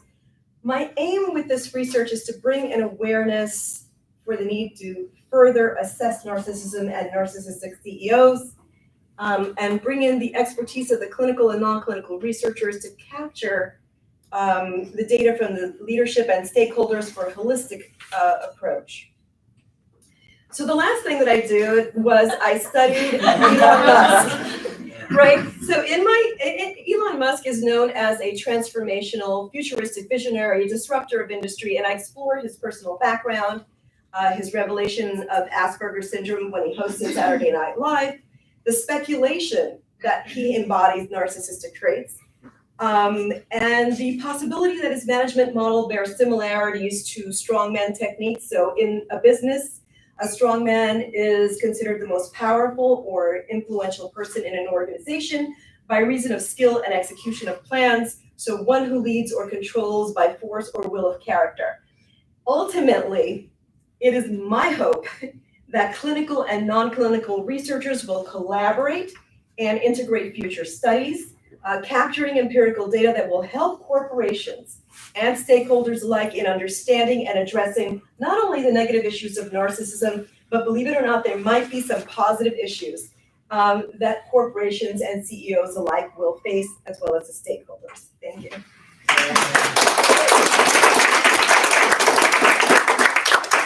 Questions from us? Make it easy. Are there any CEOs that you admire? Honestly, I would have to say Jamie Dimon is like one of my favorite people in the world. I have to say that it's not just his intelligence, but his ability to make these predictions based on not just his knowledge, but to foresee what is happening in the market. And I really like him for that. I think that he embodies a great deal of confidence, but I don't see him as someone who has the narcissistic traits, because I think he's a lifelong learner and he's willing to admit what he does not know.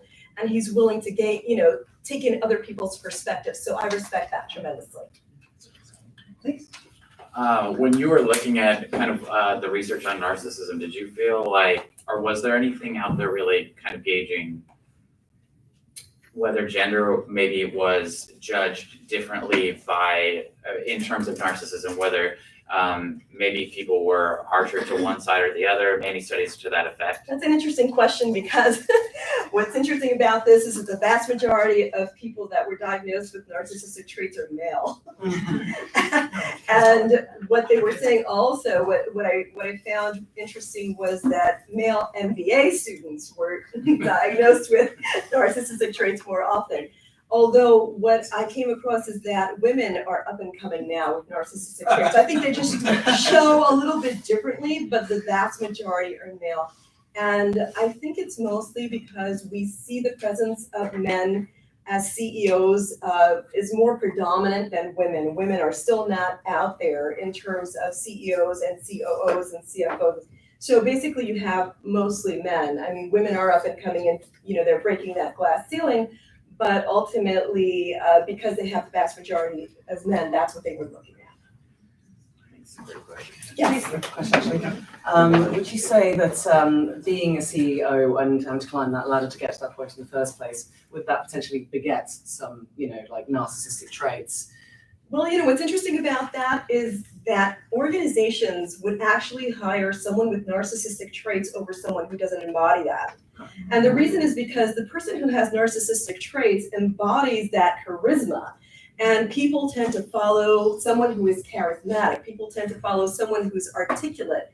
and someone who can convince them, that they can sell ice to Eskimos, basically. So that's what they're looking for. So the people, one of the things that I came across in the study was that organizations, when they hire, they will determine that as they go along. If they have a particular preference, if they're looking for someone who will lead them in innovation or in acquisitions, financial acquisitions of another company, they're looking for that person who's willing to take that risk and who's charismatic enough to convince everybody that that risk is worth taking. And based on that, you say that the CEOs CEOs make, narcissists make good CEOs, basically. Well, the other thing is that what I found surprising is that there is absolutely no empirical evidence that can say that narcissistic CEOs are better than non-narcissistic CEOs. They're still looking at that, and that was why I was thinking so much that you have to sort of marry the clinical and the non-clinical together and make up a whole new evaluation data set to come up with good empirical evidence. Wonderful. Thank you. Sorry. You can't go. Pardon a little rush here. Professor Davis has to run to another meeting as well. He wants to make sure he gets a chance to introduce. By the way, whenever you're ready. Or do you want to get your PowerPoint ready? Yeah, I'll come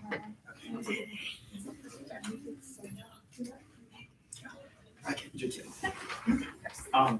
I think Dr. Medved's going to pull it up while I introduce him.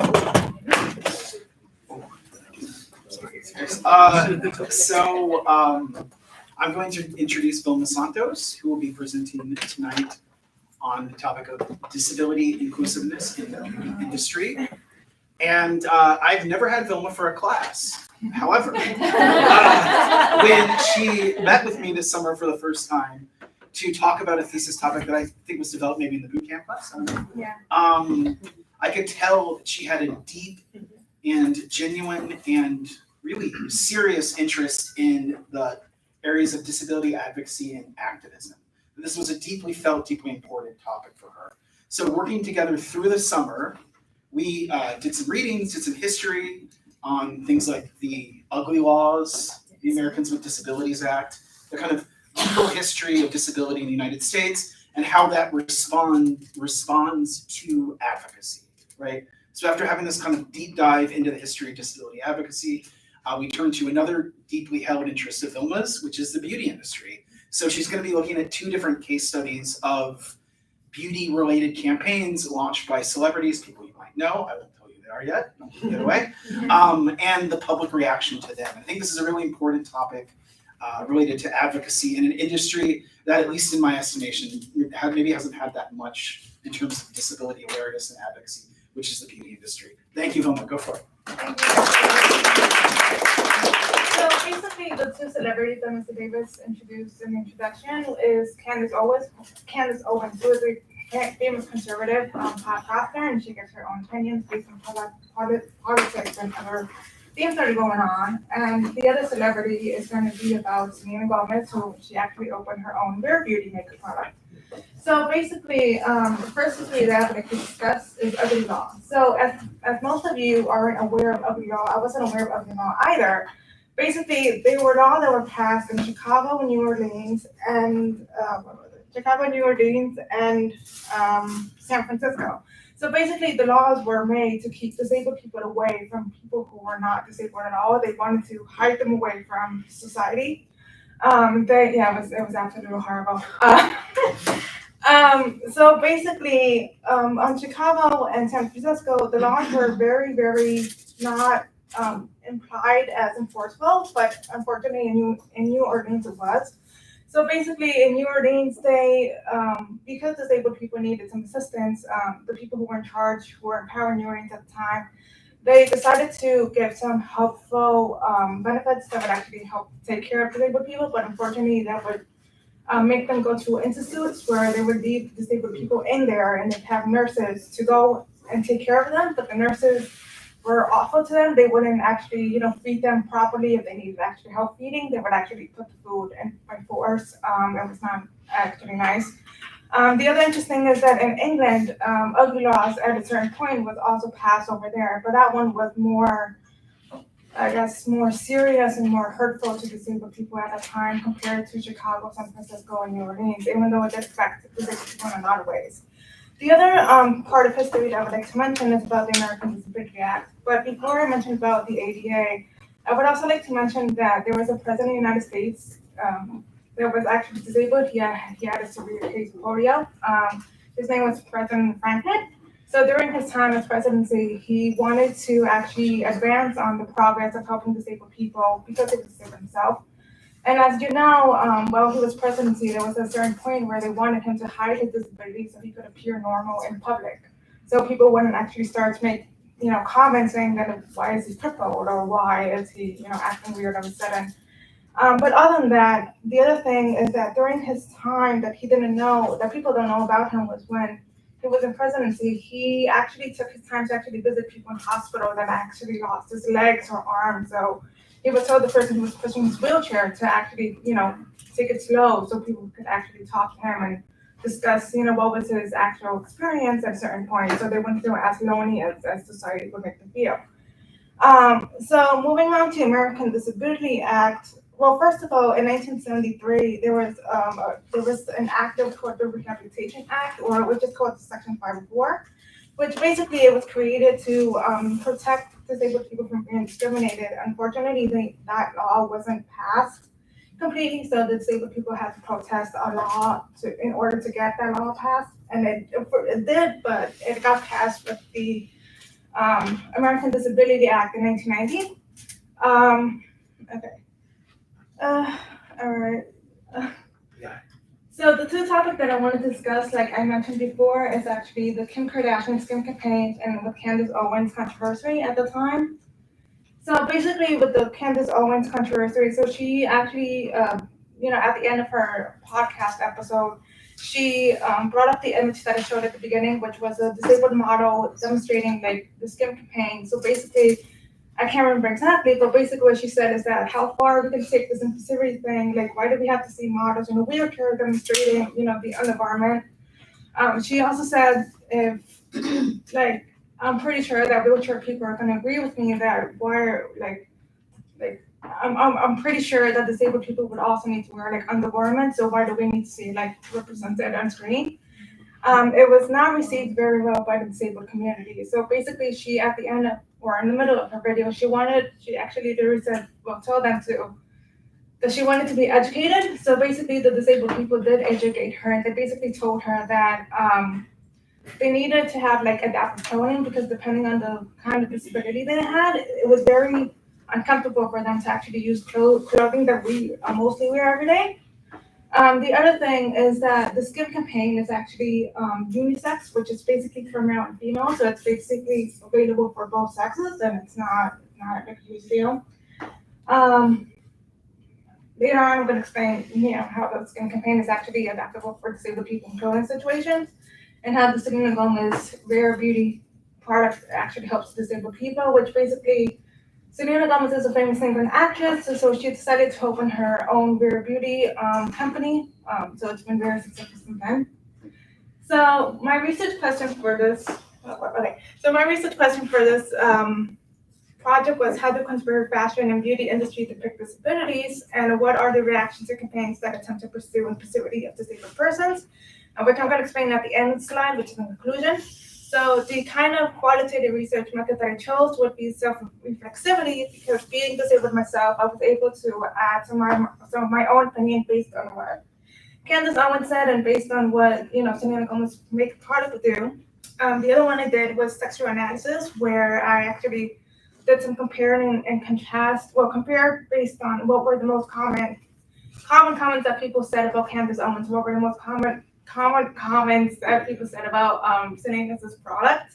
And the last one would be the conceptual development, where like it takes a step further to require that the study build theories, because basically there isn't enough information about disabled people in beauty or fashion or basically in any work, organization and any platform, because even though it's not as famous or as heard of, there are still people that think that disabled people are not capable of like doing their own work, or they aren't capable of taking care of themselves. So it's kind of dumb, but it still exists for some reason. So as I mentioned, so the skin campaign, the clothing that Kim Kardashian actually created is like so basically the first picture that you see is actually called an adaptive fit cami, which is basically like a fast undergarment bra, I guess you can say. So as you can see in the middle, there's like a design that usually, like the way that I like to think of it, it's like the design is like buttons that you usually put in the middle. But basically the design that is in the middle, it's like a magnet. So basically you can open it and you could easily take it off, or you can put it on and it closes it automatically. So you can see a picture of a disabled woman actually wearing the top part. The second one is actually called the second one is actually called the cami boy short, which is basically, it has magnets on the side as well, so you can actually open it and you can actually get dressed and you can actually curl, so you could open it on both sides and you can get dressed easier that way. And again, you can see the model wearing it. So based on how Selena Gomez's product, beauty product helps the disabled community, is that you can see that in the first image, there's like a nice design and like on top, there's like a bold, design on it. So basically, if a disabled person has like a short arm or a short hand, so they can put the lip gloss in their hand and they can use that short arm hand that they have and they can twist the cap and they're able to take it out and apply any lip gloss or any blush they have in mind. Oh, crap. Okay, I'm just gonna skip. All right, so basically, some of the paradigms that I got from the Kim Kardashian campaign and the Gomez was that they both had success.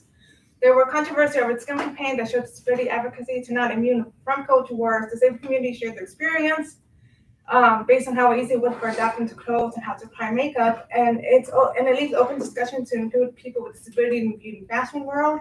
Basically, the conclusion would be going back to the research question. Disability is addressed in a way that incorporates concerns and input from the disabled community. The other one would be generally positive, especially to those in the disabled community. Somewhat controversial, though not nearly as involved in culture wars or other identity categories like gender identity. And some of the limitations that I got was from John's secondhand references, not from direct interviews, because I didn't have time to actively get permission to interview people, and I found it much easier to actually look for videos. The two studies sufficient to address the rising trend due to nuance of trend, not enough potential cases to make broader arguments. Okay.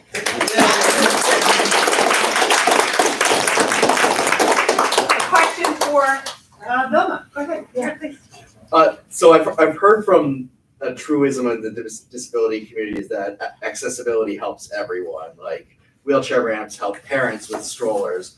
Does that kind of apply here? Does opening up these beauty standards help everyone?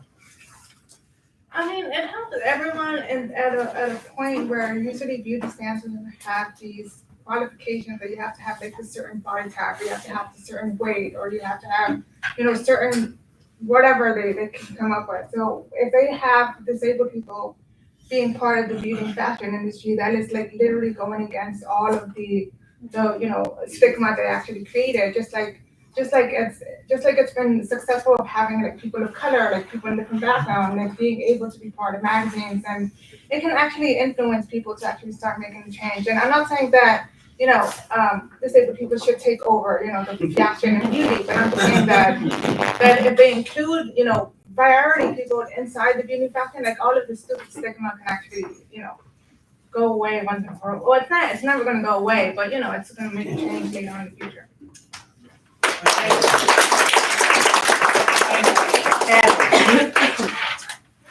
All right, Vilma. Yay. Woo!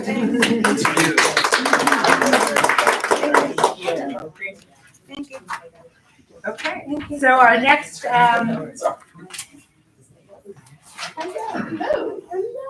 Professor Hahn. Okay. I wanted to make sure I wasn't jumping.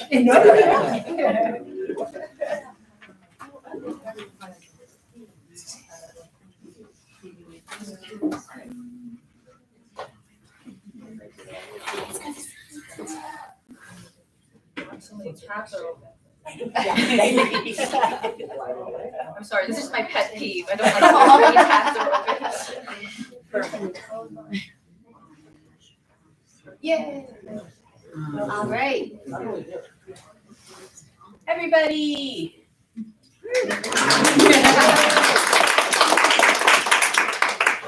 My name is Allison. I'm very excited to introduce my student, Ellen Chen. She's just fantastic. So this project began a couple of years ago. And as she's going to tell you, she studied the ways that particularly K-pop fans are advertised by their companies, but also how fans anticipate that those companies should respond to not only Korean social movements, but global social movements as well. What is their responsibility? Right? How should they participate in movements? When should they speak? When should they not speak? All of these global questions.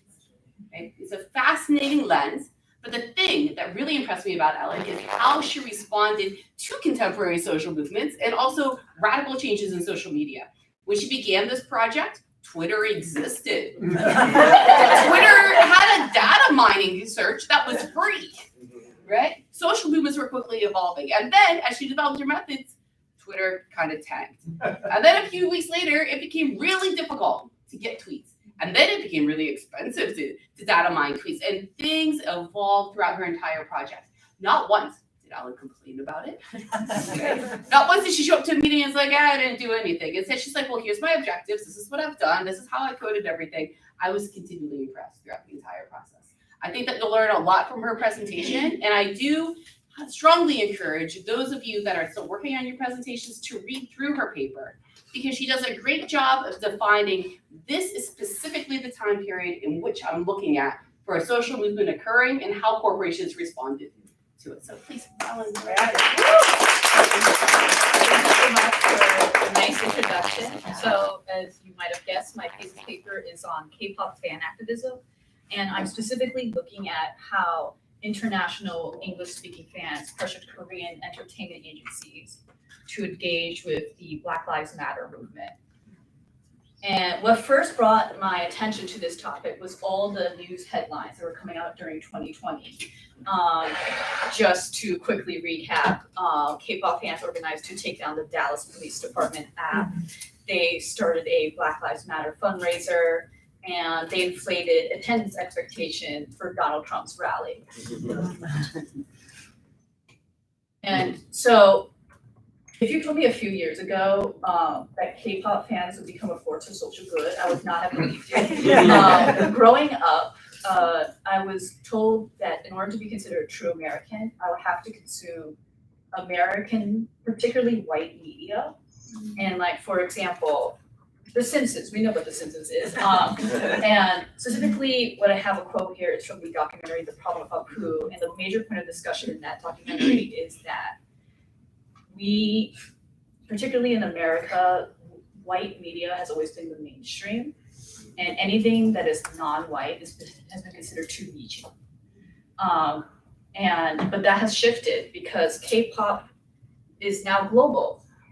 Right here, I have a graphic from actually an official Twitter report.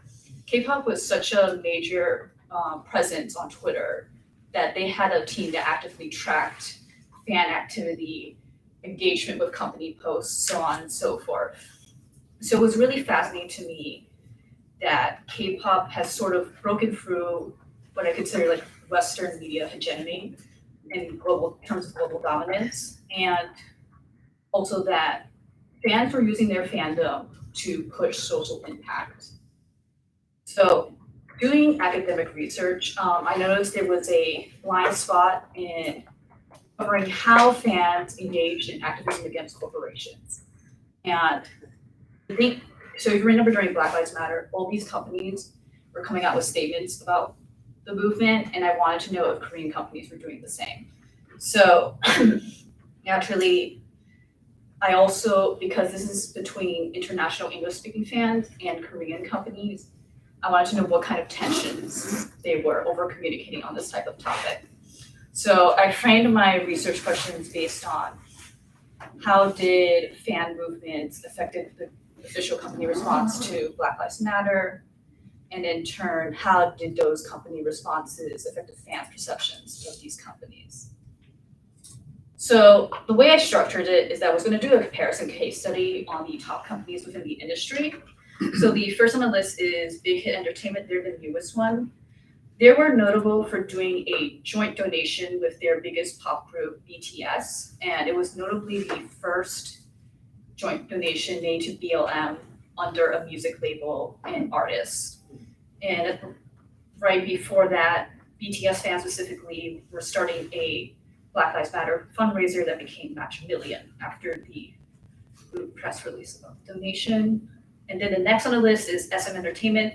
They're the oldest company, and they're notable for introducing hip hop stylings into the K-pop industry. And they did release a Black Lives Matter statement on Juneteenth, but fans have been pressuring them through a hashtag campaign called SM Blackout.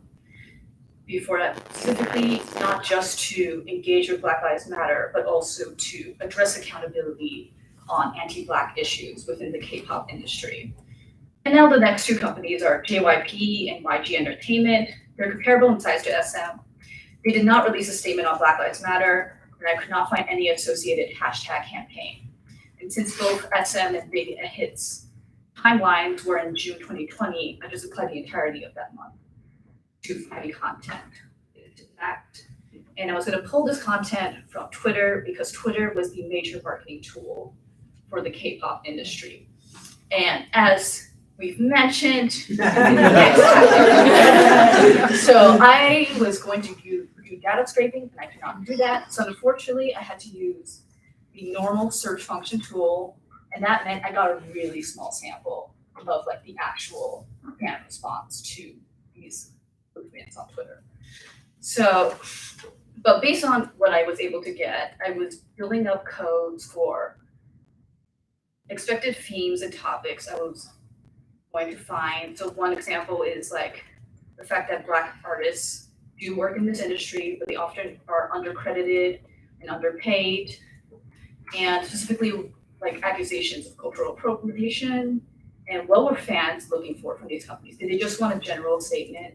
Do they want something more specific like donations, cultural sensitivity training, and also were there any mentions of specific political events happening like George Floyd's murder, Donald Trump's presidency, and were fans using any digital activist tactics such as hashtag hijacking?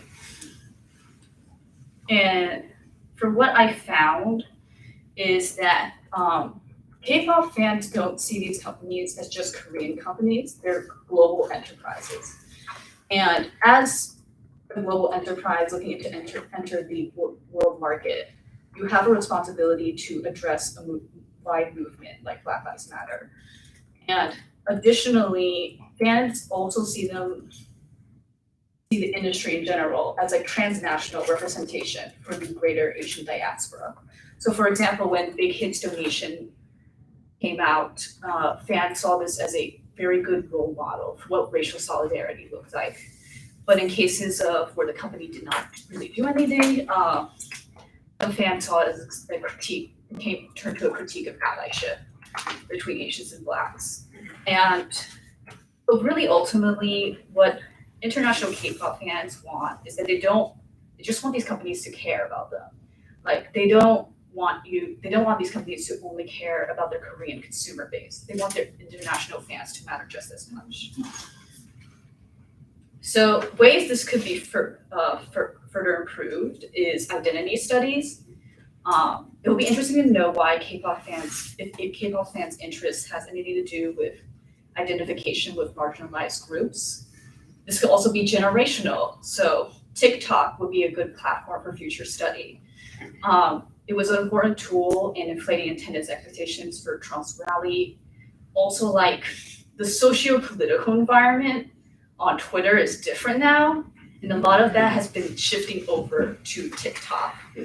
And so looking forward, the K-pop industry is becoming more open to non-Koreans, and as it's becoming more diverse, fans' tolerance for how companies are going to address anti-Black issues are just going to become less and less. And this was able to happen because social media has sort of made us all more interconnected. Like international companies and their international consumers, they now have direct access to each other. Language barrier is not a thing when almost every social media platform has a translation button. And social media has also defined why K-pop fans care so much about this movement. They are not defined by their local nationality. They see themselves as global citizens. And because they see themselves as global citizens, they want these companies to react the same way, to show a duty and responsibility to global social movements. And that's it. So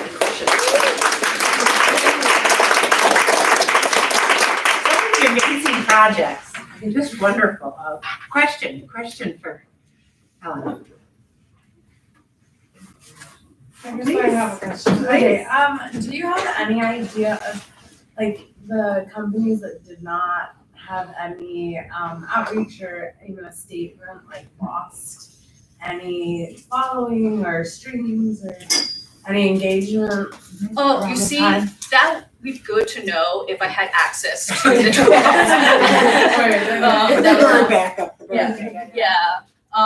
but yeah, that would be interesting to know because I think the part of the several reasons why that might not have happened was that there was no real targeted campaign for them to actually communicate something. So they probably did not feel as much pressure as the two other companies that I showed on the slide. And also it might just be like they don't see the topic as not relevant to them since they're a Korean company. Thank you.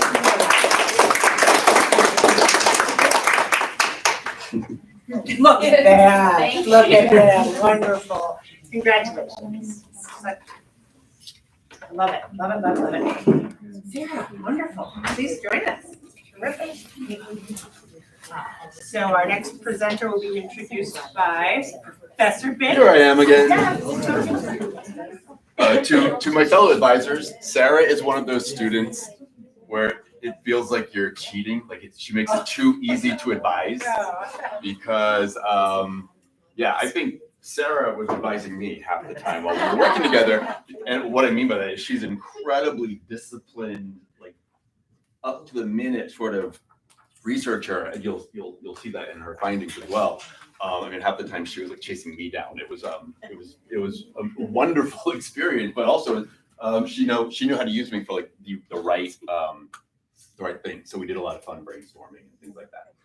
Anyway, her topic, going back to Josh's earlier, is also communication, crisis communications.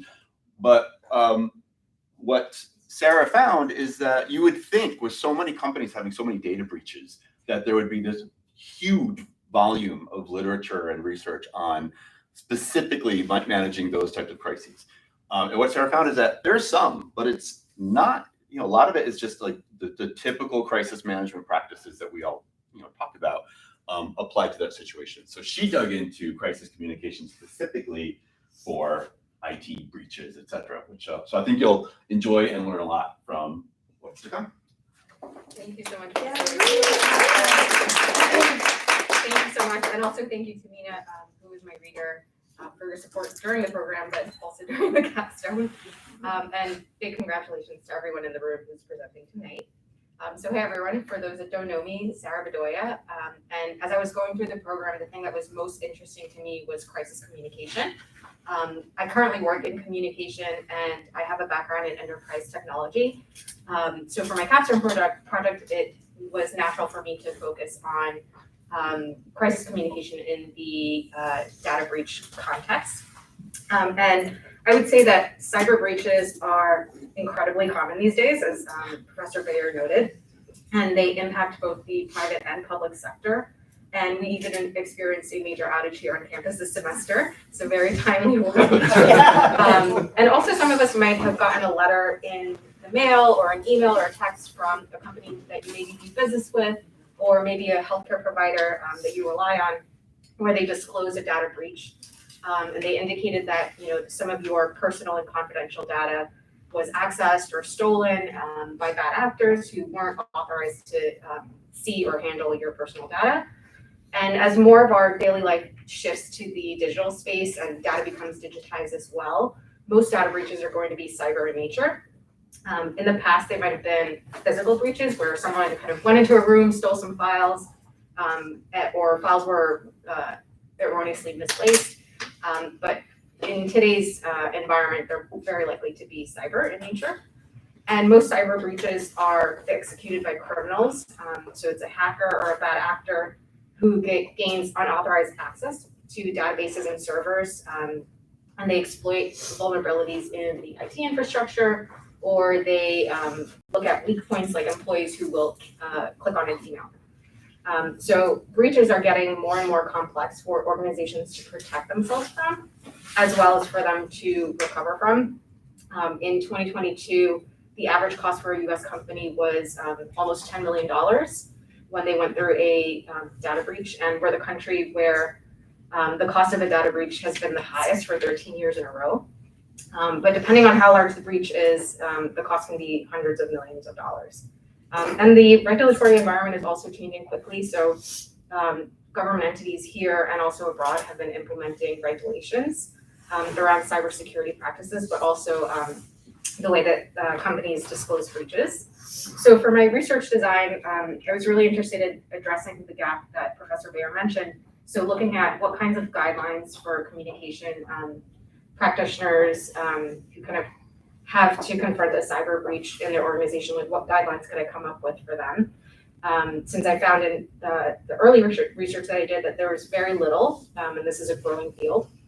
And I used a qualitative single case study approach to look at T-Mobile, who have had at least 9 breaches in the last 5 years. And I looked at, bless you, and I looked at cyber breaches. I looked at how they communicated about their cyber breaches in traditional channels, like their annual reports, their press releases, their public website. But then I was also interested in, bless you, I was also interested in looking at how mainstream media was covering the breaches as well. And also how more specialized news sites that specifically looked at technology, so something like a Wired magazine, how they were covering the breaches to see if there were any lessons to learn from the content analysis. So I chose T-Mobile because it's a US public company. It's considered critical infrastructure since they're a top 3 wireless provider. They have over 120 million customers, and they provide 5G coverage for over 300 million Americans. And they have a very strong reputation, very strong brand value, and they're known for being disruptors amongst all of the wireless carriers. They've always been the first to market with policies like no contract plans, easy ways for you to upgrade your device, and a very transparent pricing. And they've had 2 very stable CEOs since 2012, and they continue to have very strong financial performance. But they've experienced, as I mentioned, at least 9 data breaches in the last 5 years. And some of these breaches have affected millions of people. And they have involved very sensitive data, including their social security number, their financial account information, their phone numbers and addresses.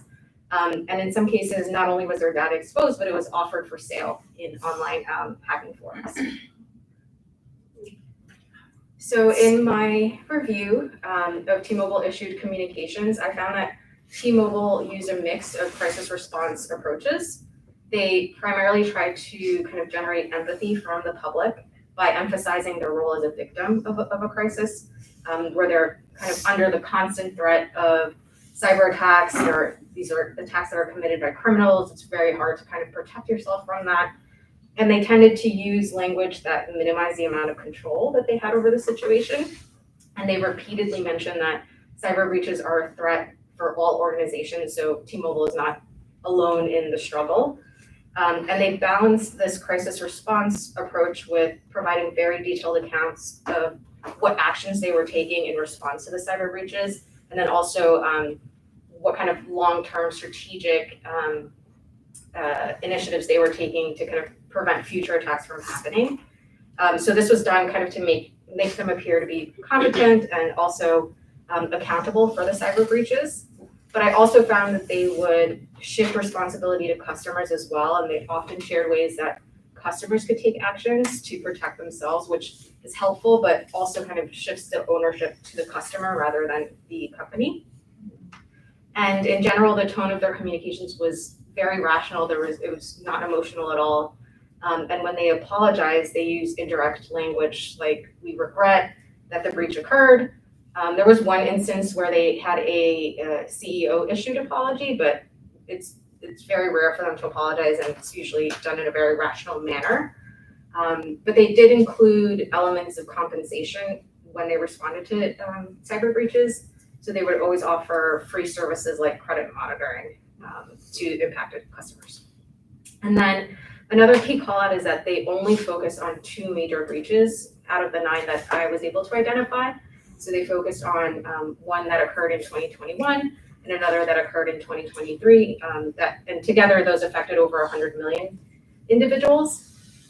And for all other breaches, they kind of talked about them as other unrelated immaterial incidents, which was interesting to me because some of the regulatory triggers in the US apply for breaches that have impacted as few as 500 individuals.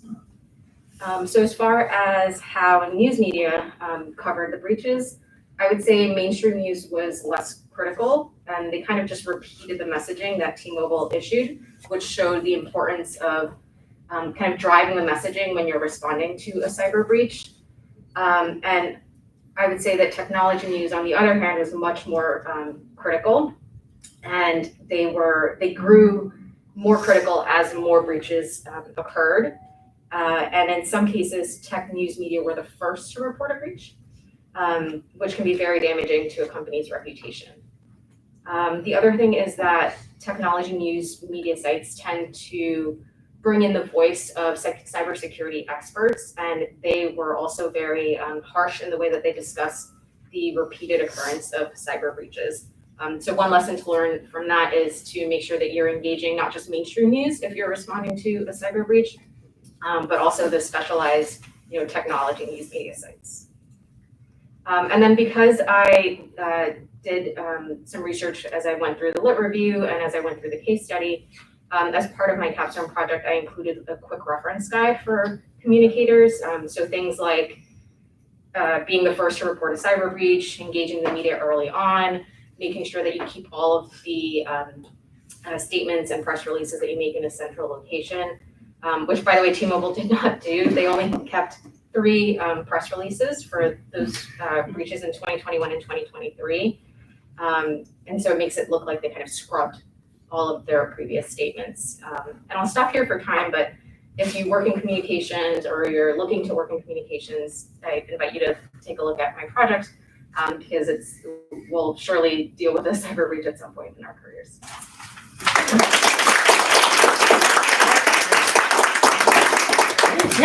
Do you think as these breaches become more common, do you think is it ever going to be like a non-crisis event where it's just like, oh, your data was breached, The lights went out. It was breached. It was also breached like yesterday, but from another company. So like, do you see that happening? Or like, I would say, it's a great question. I would say we're already there.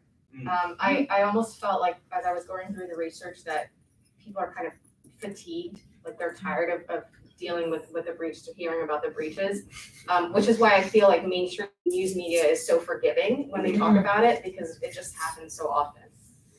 But because it's a regulatory thing and it has very real impacts to customers, I don't think it's something that's ever going to go away where it won't be a crisis, because there's definitely, a response that's required.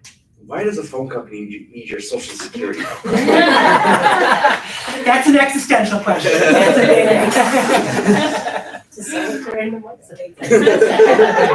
Let me just mention, when you think you have graduated and you're gone and you're still getting emails from me, all these projects, I was thinking there, Sarah, we're really going to try to get on our social media on LinkedIn and share information about your projects. So I hope you respond back when I email you and say, hey, we'd love to feature your project, because you have so much great information to share with people. So we'd love to do little features with everyone who's graduating this semester. And then if you're comfortable, link to your project. And I think I would love to, because it's just wonderful work. Dr. Medved, she's already booked my birthday tonight. Perfect. They'll be in that class in the spring. Terrific, thank you. Congratulations. Thank you so much. Thank you so much. You dressed to match your slides. Yeah, full card. You're about to sort of. It's good, it's good. I am excited to introduce our penultimate presenter before our grand finale of Brea. Enja and I started working together at the beginning of this year in January. So we had the benefit of a semester of independent study and then a thesis semester together. And Enja really hit the ground running in January because he knew exactly what he wanted to study coming in. He knew that he was interested in looking at communication strategies that corporations were using to message about their commitment to the environment to consumers and potential consumers. And so this is the first project we'll hear tonight that uses this particular type of methodology. It's a meta-analysis, meaning instead of going out and gathering new data, Enja did something that we could use so much more of in communication research, which is that he mined 16 existing studies on this topic and then put them into conversation with each other, showing what they have to do with each other, how they're similar and different, how they challenge each other and add to what others have done before. So we're gonna see the results of that fantastic meta-analysis tonight. Enja, take it away. So hi everyone, thank you again for the introduction. So my topic is going green to sell. So the purpose of the thesis, going green to sell, was to develop a recommended set of green communication strategies. In order to do this, we looked at manufacturers and consumers' exploration of communication around green alternatives. The growing popularity of green products that drove suppliers, producers, and consumers to turn market shares green. Also, we analyzed how going green to sell has affected different industries. For example, the backstory of skincare brands. The backstory of skincare brand use of symbols and imagery as part of the communication strategies on their platforms. Understanding how retail chains have shaped the in-store shopping experience to make it more green. And lastly, how hotels in the hospitality industry in general are conveying their green intentions in their business operations. Methodology. I built on this thesis using a meta-analysis. Through the Baruch College Library, I sorted several articles according to relevancy. Some of the key terms that helped me in my research were green and communication, green cooperation and consumer, and green communication strategies. From the result, I was looking at the articles from two perspectives. The first one being through the lens of organization, asking how they were implementing and communicating about green alternatives. The second is through the lens of consumer, learning about consumers' engagement in green movement. I have selected articles about green communication that build on and are related to each other in the beauty and hospitality industry. Some themes were challenges, corporate green initiatives, and green consumers' engagement. I chose this method because my goal with the thesis was to develop a recommended set of green communication strategies targeted at new and growing organizations using functional communication strategies that have worked before with brands such as Clinique, JCPenney, Unilever, the Sheraton Grand Hotels, and more. Key findings / applications. I find that corporations within the beauty industry started focusing on sustainability due to increasing demands for natural and herbal products. The research on green products allowed them to update consumers with the latest beneficial herbs, natural ingredients, and their effects on health and the environment. By now, those environmental efforts have touched more than the beauty industry, including the hospitality industry. Going green to sell responsibly, which means communicating correctly and not falling for greenwashing, is achievable through a two-step process. 1. Developing a green game plan and identifying the target consumers. The corporate game plan identifies 7 ways for a business to use green communication strategies effectively. First, a corporation can go green by building a green corporate identity, also known as environmentally friendly brands. Second, corporations must offer green tools and initiatives to help consumers save time and achieve simplicity. Third, the corporation can also promote its environmental brand awareness actions. Fourth, it can act to make its community recognize it as a green citizen who cares about its environment. Fifth, the corporation can communicate how green products have benefit beyond saving the environment, such as speaking to consumers' interest in self-care and wellness. Sixth, some can choose to communicate greenness through the use of green images and environmental symbols on their platforms. Seventh and last, they can implement unilateral commitments, for example, generating or buying green energy, and participation in voluntary programs, such as getting green certifications. Regarding identifying the target consumers, they are big spenders, autonomous, impressionable, and want to impress. Some are sensitive to environmental issues and to 4 eco-friendly elements. I will name green color, visual transparency, labels, and the unknown. Also, 3 factors can easily influence the green purchases: the environment, peer pressure, and information. Importantly, understanding this 2-step process, a corporation can adopt 1 or more green communication strategies, tailoring them to the specific green consumers' interests and concerns. As acknowledgement, in my first semester in this master's program, I had the opportunity to take corporate culture and sustainability with Professor Mary-Beth Kissain. What I have known about environment, social, and corporate governance prior to that semester, taking this course helped me understand corporation objectives that are not profit-making related differently. Since then, I have felt a little more informed about ESG, and I've seen it as a future communication strategy opportunity. Then came the time to decide on the Capstone project. I was keen to use the opportunity to test first my idea of using ESG as a communication strategy. Second, to develop some recommendations to help organizations sell better and differently using the knowledge I had freshly acquired. Organizations going green to sell will obtain different results by adopting a different approach, adding green to their business communication. I want to thank my advisor, Sarah Bishop, who has assisted me since spring, my reader, the Writing Center consultant this semester, and you all will understand my voice this evening. That was me.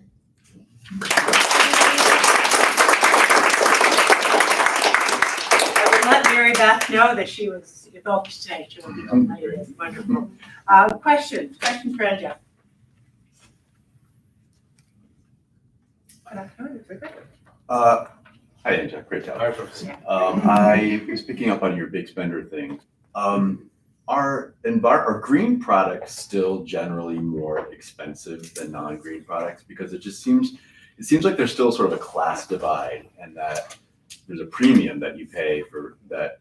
So if you have money, you're more likely to buy green products. Is that still the case? And how do you reconcile that? Yes, green products tend to be more expensive because it's a growing market, and also consumers are understanding because of the use of natural ingredients who tend to be not very popular as the average product people use and consume.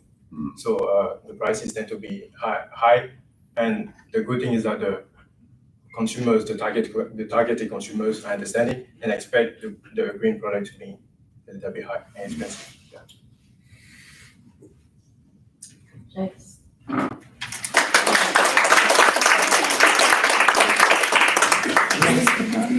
I know. Okay. Please, absolutely sorry. Congratulations. I think we need to give one initial round of applause for Bria coming up at the very last year. I guess they post like the rules slide. Oh, here. Not healthy.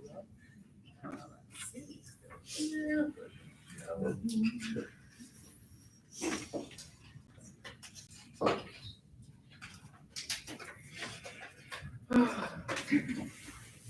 course, no. Let's see how I do today. Another three. Hold on.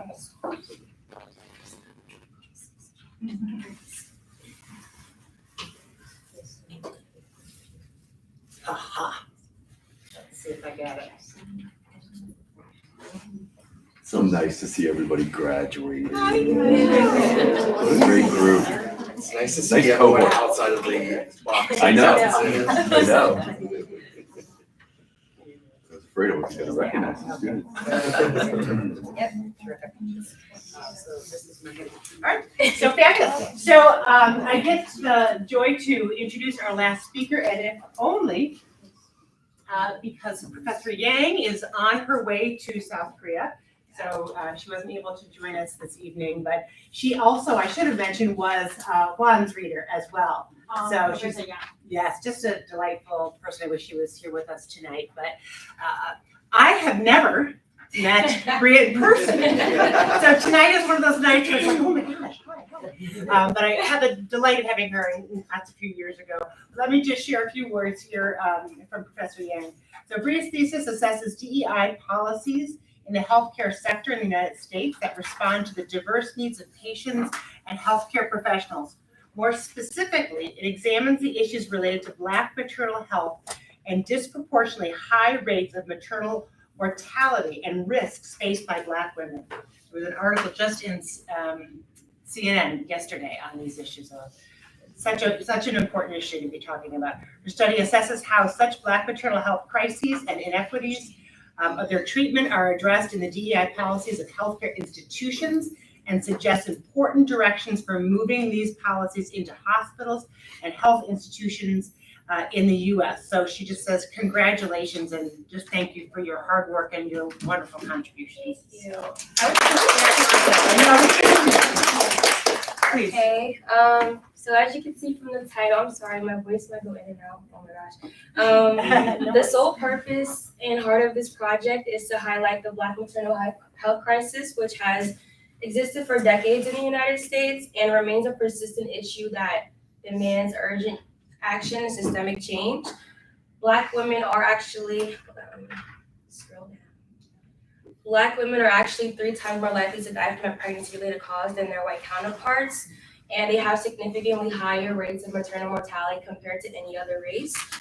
Just to get an idea, in 2021, the Black maternal health rate reached 69.9 deaths per 100,000 live births, which was 2.6 times the rate for white women, which was at 26.6 deaths. So that's a huge difference. And another troubling reality about this crisis is that research has found that many of these cases are actually preventable. One of the examples I included in my thesis paper is the 2016 death of Kira Dixon Johnson, who passed away due to internal bleeding following her scheduled C-section. And Sinai Hospital in California. She complained of pain in her abdomen, asked for doctors and nurses to take a look, asked for tests to be run. They didn't do it, and unfortunately, she bled for more than 10 hours before they actually took action, which by that time it was too late. So here we have a perfectly healthy woman who's going to the hospital anticipating the best day of her life, and then a baby leaves the hospital without their mother, which is unfortunate.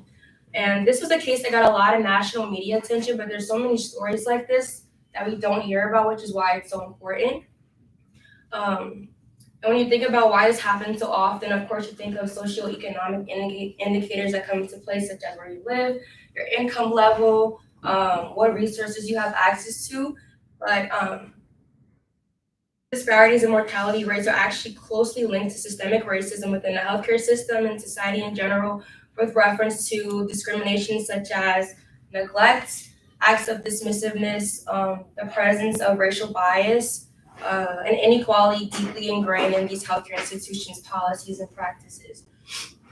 And these types of experiences of Black women have been well documented throughout the years, where consistent themes of disempowerment, distrust in the medical system, racial bias, and just high stress environments are listed as consistent factors that contribute to racially inequitable maternal health outcomes. So pretty much to what Arva touched on earlier, as a response to the extensive history of minority groups facing discrimination and just having poor health outcomes and outcomes in general, and like the social, cultural, and political movements that advocate for equal opportunities, many businesses and healthcare institutions started implementing diversity, equity, and inclusion policies, also known as DEI, to communicate how they're embracing the variety of differences among different culture groups and communities, how they're creating an environment where everyone has equal opportunities and access to resources, and just overall just an environment where everyone feels valued and respected. So with the awareness of DEI in the healthcare system, healthcare institutions typically address DEI by fostering a culturally diverse workforce, offering language assistance services, developing DEI committees within their organizational framework, implementing DEI trainings for employees. And however, all this input into DEI, but Black mothers are still facing these high increasing rates of maternal mortality in the same healthcare institutions that pledge to address the diverse needs of all their patients. So DEI initiatives and efforts in healthcare institutions are extremely important in regards to Black maternal health because they play a vital role in addressing disparities, health outcomes, and just ensuring that maternity care is inclusive to all patients and all the diverse needs of all women. So for this project, I sought to determine if Black maternal health crisis is even addressed in these DEI policies, and posed 2 research questions to examine the extent to which Black maternal health issues are addressed. So from my methodology, I had 2 research questions. The first one is, how is DEI addressed by healthcare institutions? And research question number 2 is, to what extent is Black maternal health addressed in these healthcare institutions' DEI policies? So for my methodology, I conducted content analysis, since this research method is used to analyze textual data. In this case, it was the policies that I looked at. I developed my sample by first reviewing information directories for all 50 states, which in total provided me a comprehensive list of over 7,400 hospitals and medical centers across their regions. I visited the respective websites of each healthcare institution and omitted all institutions from my sample that didn't offer labor and delivery services, birthing centers, or OBGYN care. For the remaining institutions, I searched their websites for mentions of diversity, equity, and inclusion, and created 2 lists to record which websites featured a DEI policy and those that did not. Over 2,100 healthcare institutions, over 2,100 healthcare institutions, at least 1,075 had policies related to DEI. For this particular study, because there was a lot of hospitals and institutions, I narrowed down my sample to analyze the one state for East Central and West Coast, sorry, that had the largest number of institutions that feature DEI policies and initiatives, which was California, New York, and Illinois. I used systematic random sampling to finalize a sample of 60 healthcare institutions with 20 from each state. For the coding process, I took a hybrid approach. I used deductive, predefined codes, so codes that I created prior to looking at these policies, to analyze how Black maternal health is addressed by healthcare institutions. I searched each policy for statements and narratives using the key terms Black maternal health, of course, maternal health, and just Black women, to analyze how they are presented, as well as what is being discussed in relation to these terms. I use inductive codes to analyze how DEI is addressed. So for inductive codes, for you have family that here that might not know, inductive codes are derived from the data. So as I was looking through the policies, I noted what was coming up, like constant themes that were coming up. So through this process, the codes workforce, interpretive services, LGBTQ+, training, partnerships, and community engagement in DEI committees were the themes that emerged. And then to get into my key findings, I have two for each, but there were a lot of good findings in my research. The one that struck out to me, the most important one, was that only 8% of these healthcare institutions address Black maternal health in their DEI policies, indicating a general lack of priority for this issue within these institutions. For example, there was only 2 hospitals, which were in New York State, that state that they're specifically addressing Black maternal health by building a more diverse workforce and building trust among the populations they serve. Overall, I found that rather than focusing on the most vulnerable groups, healthcare institutions typically generalize their DEI policies and like their goals and their actions. However, DEI initiatives are not effective unless they're specific, targeted, and address the unique needs and challenges of healthcare institutions and their patients. Nearly half of the healthcare institutions prioritize the goal of cultivating a culturally diverse workforce. And for some policies, this was actually like the only initiative on there, which is crazy. And I wanted to point out that this was something I didn't expect to find, but 27% of these policies have initiatives dedicated to the LGBTQ+ community, including system-wide training to raise awareness and on tips on how to be an ally. They offer local resources such as queer centers, specialized healthcare providers, support groups, and more. So it made me question like the abundance of resources provided to this community.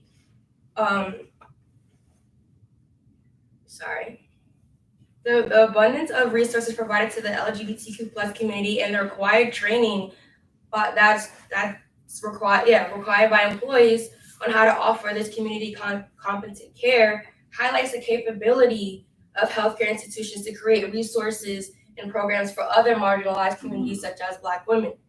I discussed that more in my paper, but overall, although one can acknowledge that these initiatives, because some of them did have initiatives that address Black maternal health, they represent a positive step forward, but they did fall short of outlining specific and measurable efforts that they are implementing on a day-to-day basis to actually generate change. And for sustained change, healthcare institutions have to revise these policies to target the specific needs of marginalized communities, which can ultimately, who knows, influence the mortality rates of Black women.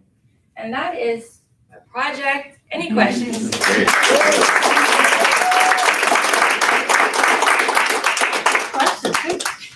This is a fascinating topic and a great rabbit hole to go down in terms of like health disparities, especially with Black populations, like in terms of how kidney disease is treated. And anyway, I was just curious if you remember what you found from my hospital at NYU.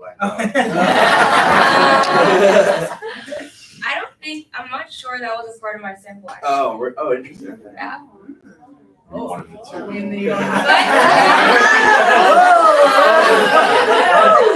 I'm gonna look it up tomorrow. Training. Thank you. Just wonderful. Thank you. Wonderful job.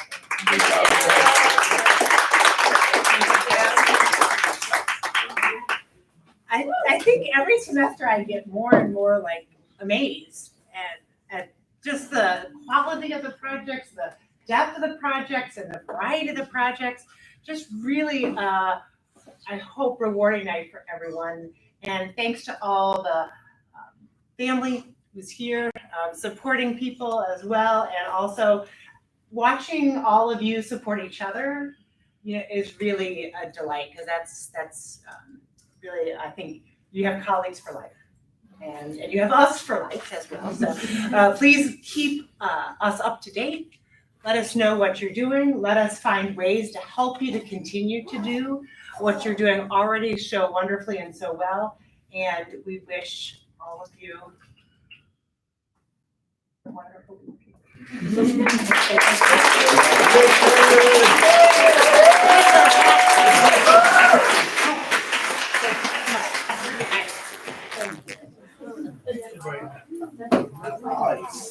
Sorry.